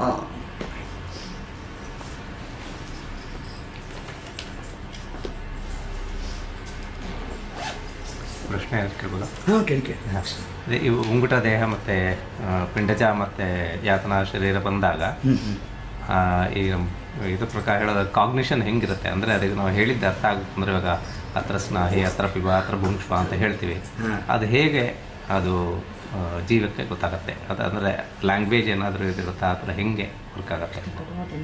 ಅಂದರೆ ನಿಮ್ಮ ಪ್ರಶ್ನೆ ಅರ್ಥ ಆಗಲಿಲ್ಲ. ಅಂದರೆ ಕಾಗ್ನಿಷನ್ ಅಂದರೆ ಇವಾಗ ಅರ್ಥ ಮಾಡ್ಕೊಳ್ಳೋ ಅಂತ ಒಂದು ಆ ಕಾಲಕ್ಕೆ ಆಗ್ತಕ್ಕಂಥ ದುಃಖಾದಿಗಳು ಮತ್ತು ಭಾಷೆ. ಇವಾಗ ನಮ್ಮ ಪಂಚಭೌತಿಕ ಇದರಲ್ಲಿ ನಮಗೆ ಬ್ರೈನ್ ಅಂತ ಇರುತ್ತೆ, ಬ್ರೈನ್ನಲ್ಲಿ ಪ್ರೊಸೆಸ್ ಮಾಡ್ತೀವಿ, ಇದನ್ನೆಲ್ಲ ಇದಾಗುತ್ತೆ. ಆ ಎಲ್ಲ ಶರೀರದಲ್ಲೂ ಕೂಡ ದಶೇಂದ್ರಿಯಗಳಿರುತ್ತೆ, ಸೂಕ್ಷ್ಮವಾಗಿರುತ್ತವೆ. ಅಂದರೆ ಇವಾಗ ಸ್ವರೂಪ ದೇಹದಲ್ಲೂ ಕೂಡ ದಶೇಂದ್ರಿಯಗಳಿದೆ, ಅದು ಸೂಕ್ಷ್ಮ ರೂಪೇಣ ಇರುತ್ತೆ. ಸೂಕ್ಷ್ಮ ರೂಪ ಅಂದ್ರೆ ಜ್ಞಾನಾನಂದಮಯವೋ ಅಥವಾ ಪ್ರಾಕೃತ ಯಾವುದು ಅಲ್ಲಲ್ಲ, ಆ ಜೀವನಿಗೆ ಅವನ ಸ್ವರೂಪ ಏನಿದೆಯೋ ಅದಕ್ಕೆ ಅನುಗುಣವಾಗಿ ಎಲ್ಲರದ್ದು ಕೂಡ ಜ್ಞಾನಾನಂದಮಯ ಅಂತ ಅಂದ್ಬಿಟ್ರೆ ಎಲ್ಲರೂ ಸಾತ್ವಿಕ ಜೀವರಾಶಿಗಳಾಗ್ಬಿಡ್ತಾರೆ. ಅದನ್ನ ಜೀವನ ಯೋಗ್ಯತೆ ಏನಿದೆ ಅದಕ್ಕೆ ಅನುಗುಣವಾಗಿ ಆ ಶರೀರಾದಿಗಳು, ಅದು ಆ ಜೀವನ ಸ್ವರೂಪ ಯೋಗ್ಯತೆ ಅದು ಅನಾದಿ ಸಿದ್ಧ, ಅದು ಪರಮಾತ್ಮ ತಾನು ಕೊಟ್ಟಿರ್ತಕ್ಕಂಥದ್ದಲ್ಲ. ಜೀವನ ಯೋಗ್ಯತೆ ಅದು ಅನಾದಿ ಸಿದ್ಧವಾಗಿರೋದ್ರಿಂದಾಗಿ ಅದು ಇರೋದು. ಇನ್ನು ಈ ಕಾಲಕ್ಕೆ ಅವನು ಬಂದಿರತಕ್ಕಂಥ ಶರೀರವೂ ಕೂಡ ಅದು ಅತಿ ಸೂಕ್ಷ್ಮವಾಗಿರುತ್ತೆ, ದಶ ಇಂದ್ರಿಯಗಳು ಕೂಡ ಸೂಕ್ಷ್ಮ ಕಾರ್ಯವನ್ನು ಮಾಡುತ್ತೆ. ಅಲ್ಲಿ ವಾಯುದೇವರು ನಿಂತು ವ್ಯಾಪಾರ ಮಾಡ್ತಾರೆ. ಏಕೆಂದರೆ ಪುನಃ ನಮಗೆ ಈ ಶರೀರಾದಿಗಳನ್ನು ನೋಡಿದ್ರೆ ಅನಿರುದ್ಧ ದೇಹ ಇದೆ, ಅದರೊಳಗಡೆ ನಮಗೆ ಲಿಂಗ ಶರೀರ ಇದೆ, ಲಿಂಗ ಶರೀರದ ಒಳಗೆ ನಮಗೆ ಇರತಕ್ಕಂಥದ್ದೇ ಯಾವುದು ಸ್ವರೂಪ ಶರೀರ, ಸ್ವರೂಪ ದೇಹ ಇದೆ. ಆ ಸ್ವರೂಪ ದೇಹದಲ್ಲೂ ವಾಯುದೇವರ ವ್ಯಾಪಾರ ಇದೆ, ಆಯಿತಾ. ಸ್ವರೂಪ ದೇಹದ ಹೊರಗಡೆ ಇರತಕ್ಕಂಥದ್ದೇ ಲಿಂಗ ಶರೀರ, ಲಿಂಗ ಶರೀರದಲ್ಲೂ ಕೂಡ ಸೂತ್ರನಾಮಕನಾದ ಮುಖ್ಯ ಪ್ರಾಣ ದೇವರು ನಿಂತು ಕಾರ್ಯ ಮಾಡ್ತಾರೆ. ಮತ್ತು ಈ ಶರೀರದಲ್ಲೂ ಕೂಡ ಹುಟ್ಟಿದಂದ 6 ತಿಂಗಳ ತನಕ ವಾಯುದೇವರ ವ್ಯಾಪಾರ ಎಲ್ಲಿ ನಮ್ಮ ಮನಸ್ತತ್ವದಲ್ಲಿ. 6ನೇ ತಿಂಗಳಾದ್ಮೇಲೆ ಮಹರುದ್ರ ದೇವರ ಪ್ರವೇಶ. ಇದು ನಮಗೆ ಯಾವುದು ಬೃಹದಾರಣ್ಯದಲ್ಲಿ ತಿಳಿಸ್ತಾರೆ ಈ ಅಂಶವನ್ನು. ಇಷ್ಟು ವಾಯುದೇವರ ವ್ಯಾಪಾರ ಇರೋದರಿಂದಾಗಿ ಇನ್ನು ಉಳಿದಂತಹ ಈ ಯಾವ್ಯಾವ ಶರೀರ ಪ್ರಾಪ್ತಿಯಾಗಿರುತ್ತೆ ಅಲ್ಲಿ ನೇರವಾಗಿ ವಾಯುದೇವರು ನಿಂತು ಕಾರ್ಯವನ್ನು ನಡೆಸ್ತಾ ಇರ್ತಾರೆ. ಆದರೆ ಈ ಶರೀರ ಮಾತ್ರ ಸಾಧನೆಗೆ ಯಾಕೆ ವಿಶೇಷ ಅಂದರೆ ಜೀವನನ್ನು ನಿಮಿತ್ತೀಕರಿಸಿ ಇಲ್ಲಿ ಸಾಧನಾದಿಗಳು ಆಗುತ್ತೆ. ಅಲ್ಲಿ ಕೇವಲ ಜೀವನಿಗೆ ಗೋಚರ ಆಗುತ್ತೆ, ಅವನಿಂದ ಸಾಧನಾ ವಿಶೇಷ ಇರೋಲ್ಲ, ಅಲ್ಲಿ ಸಾಧನೆ ಆಗಲ್ಲ. ಅದಕ್ಕೆ ಸಾಧನಾ ಶರೀರವಿದು ಅಂತಂದ್ರೆ ಇದು ಮಾತ್ರ ಸಾಧನಾ ಶರೀರ. ಯಾಕೆ ಇದು ಬಾಹ್ಯದಲ್ಲಿ ಇಂದ್ರಿಯ ಗೋಚರ, ಅದು ಸೂಕ್ಷ್ಮ. ಅದು ಇನ್ನು ಉಳಿದಂತಹ 3 ದೇಹಗಳು ಯಾವುದಿದೆ, ಈಗ ಯಾತನಾ ದೇಹ ಹೇಗಿರುತ್ತೆ ಅಂದ್ರೆ ಎಲಾಸ್ಟಿಕ್ ತರ ಇರುತ್ತೆ, ಆಯ್ತಾ. ಅಲ್ಲಿ ಅವನಿಗೆ ದುಃಖ ಗೋಚರ ಆಗುತ್ತೆ. ಆದರೆ ಅವನ ಸಾಧನ ವಿಶೇಷ ಇಲ್ಲ ಅಲ್ಲಿ. ದಶೇಂದ್ರಿಯಗಳು ಅವನಿಗೆ ಅಲ್ಲಿ ಏತತ್ಕಾಲಕ್ಕೆ ಸೂಕ್ಷ್ಮವಾಗಿರುತ್ತೆ, ಅದರಿಂದ ಅವನ ಸಾಧನೆಯನ್ನು ಮಾಡುವ ಯೋಗ್ಯತೆ ಬಂದಿರಲ್ಲ. ಆದರೆ ಪಾಪ ಪುಣ್ಯ ಕರ್ಮ ಲೇಪ ಇರಲ್ಲ. ಅಲ್ಲಲ್ಲ, ಲೇಪ ಇರಲ್ಲ ಅಲ್ಲ, ಅಂದರೆ ಇರ್ತಕ್ಕಂಥ ಪಾಪ ಪುಣ್ಯಾದಿಗಳನ್ನು ಭೋಗ ಮಾಡ್ಬೋದು ಅಷ್ಟೇನೆ, ಭೋಗ ಮಾಡ್ಬೋದು. ಅವನಿಗೆ ಅದರ ಲೇಪನೇ ಇಲ್ಲ ಅಂತಂದ್ರೆ ಈಗ ದುಃಖ ಯಾರಿಗೆ ಅಂತ ಆಗೋಗುತ್ತೆ. ಪ್ರಶ್ನೆ ಈಗ ಹೊಸ ಪುಣ್ಯ ಪಾಪ ಅಲ್ಲಿ ಬರೋ ಪ್ರಶ್ನೆನೇ ಇಲ್ಲ. ಇರ್ತಕ್ಕಂಥದ್ದು ಮಾತ್ರ ಇದಾಗತ್ತೆ. ಈ ಹಿಂದಿಂದು ಮಾತ್ರ ಈಗ ಇಲ್ಲಿ ವ್ಯಯ ಆಗ್ತಾ ಹೋಗುತ್ತೆ. ಪುಣ್ಯನೂ ವ್ಯಯ ಆಗತ್ತೆ, ಪಾಪನೂ ವ್ಯಯ ಆಗತ್ತೆ ಇಲ್ಲಿ. ಆಯ್ತಾ? ಇದಾದ್ಮೇಲೆ ಮುಂದೆ ಯಾವ್ಯಾವ ಶರೀರ ಅನ್ನೋದನ್ನು ಮುಂದೆ ಗರುಡ ಪುರಾಣನೇ ತಿಳಿಸುತ್ತೆ ನಮಗೆ. ಹೇಗೆ ಆ ಜೀವನಿಗೆ ಪಾಪಾದಿಗಳು ಅವನು ಕಳ್ಕೊಂಡ ಮೇಲೆ ಮುಂದೆ ಯಾವ ಶರೀರ ಬರುತ್ತೆ ಅವನಿಗೆ, ಆ ಶರೀರದಲ್ಲಿ ಪುನಃ ಅವನ ಅನುಭವಿಸಿದ್ದ ಹೇಗೆ ಅನ್ನೋದನ್ನು ತಿಳಿಸ್ತಾರೆ. ಈಗ ಹೇಗೆ ಅಂತ ಸೂಕ್ಷ್ಮ ಇಂದ್ರಿಯಗಳು ಹೇಗೆ ಅಂದರೆ, ಈಗ ಉಳಿದಂತಹ ಪ್ರಾಣಿಗಳನ್ನು ತಗೊಳ್ಳಿ, ನಾಯಿ ಮೊದಲಾದದ್ದು, ಅದಕ್ಕೆ ಜ್ಞಾನ ಇಲ್ಲ ಅಂತಲ್ಲ ನೋಡಿ. ಅದರಲ್ಲಿ ಭೋಗಾದಿ ಪ್ರಕ್ರಿಯೆ ಜ್ಞಾನ ಇದೆ. ಆಹಾರ ಸ್ವೀಕಾರ ಮಾಡಬೇಕು, ಆಹಾರಕ್ಕಾಗಿ ಅಲಿಸುತ್ತೆ, ಆ ಜ್ಞಾನವೂ ಇದೆ. ನೀವು ಕಲ್ಲು ತಗೊಳ್ಳಿ, ಇವನು ಹೊಡಿತಾನೆ ಅದರಿಂದ ನನಗೆ ಪೆಟ್ಟಾಗುತ್ತೆ ಅನ್ನೋ ಜ್ಞಾನ ಇದೆ. ಭಗವತ್ಪರವಾದ ಜ್ಞಾನ ಇಲ್ಲ ಅದಕ್ಕೆ ನೋಡಿ. ಅದಕ್ಕೂ ಕೂಡ ಇದೇ ಪಾಂಚಭೌತಿಕ ಶರೀರ ಇದ್ರೂ ಕೂಡ ಅದೇ ಜ್ಞಾನವನ್ನು ಪರಮಾತ್ಮ ಗೌಣ ಮಾಡ್ದ ಅಲ್ಲಿ. ಹೇಗೋ ಅದರಿಂದ ಈ ಉಳಿದಂತಹ ಯಾತನಾ ಶರೀರ ಪಿಂಡಜ ದೇಹಾದಿಗಳಲ್ಲಿ ಅವರು ಕೇವಲ ಶ್ರವಣಾದಿಗಳನ್ನು ಮಾಡ್ಬೋದು ಹೊರತಾಗಿ ವಿಶಿಷ್ಟವಾಗಿ ಇದು ಕರ್ಮ ನಿಮಿತ್ತವಾಗಿ ಅಲ್ಲಿ ಕ್ರಿಯಾದಿಗಳಿಗೆ ಅಲ್ಲಿ ಅವಕಾಶ ಇರೋಲ್ಲ ಅವರಿಗೆ. ಅದರದ್ದು ಹಿಂದಿಂದು ಪಾಪ ಪುಣ್ಯಾದಿಗಳನ್ನು ಭೋಗ ಮಾಡಲಿಕ್ಕೆ ಮಾತ್ರ ಅವಕಾಶ ಕೊಟ್ಟಿರ್ತಾರೆ.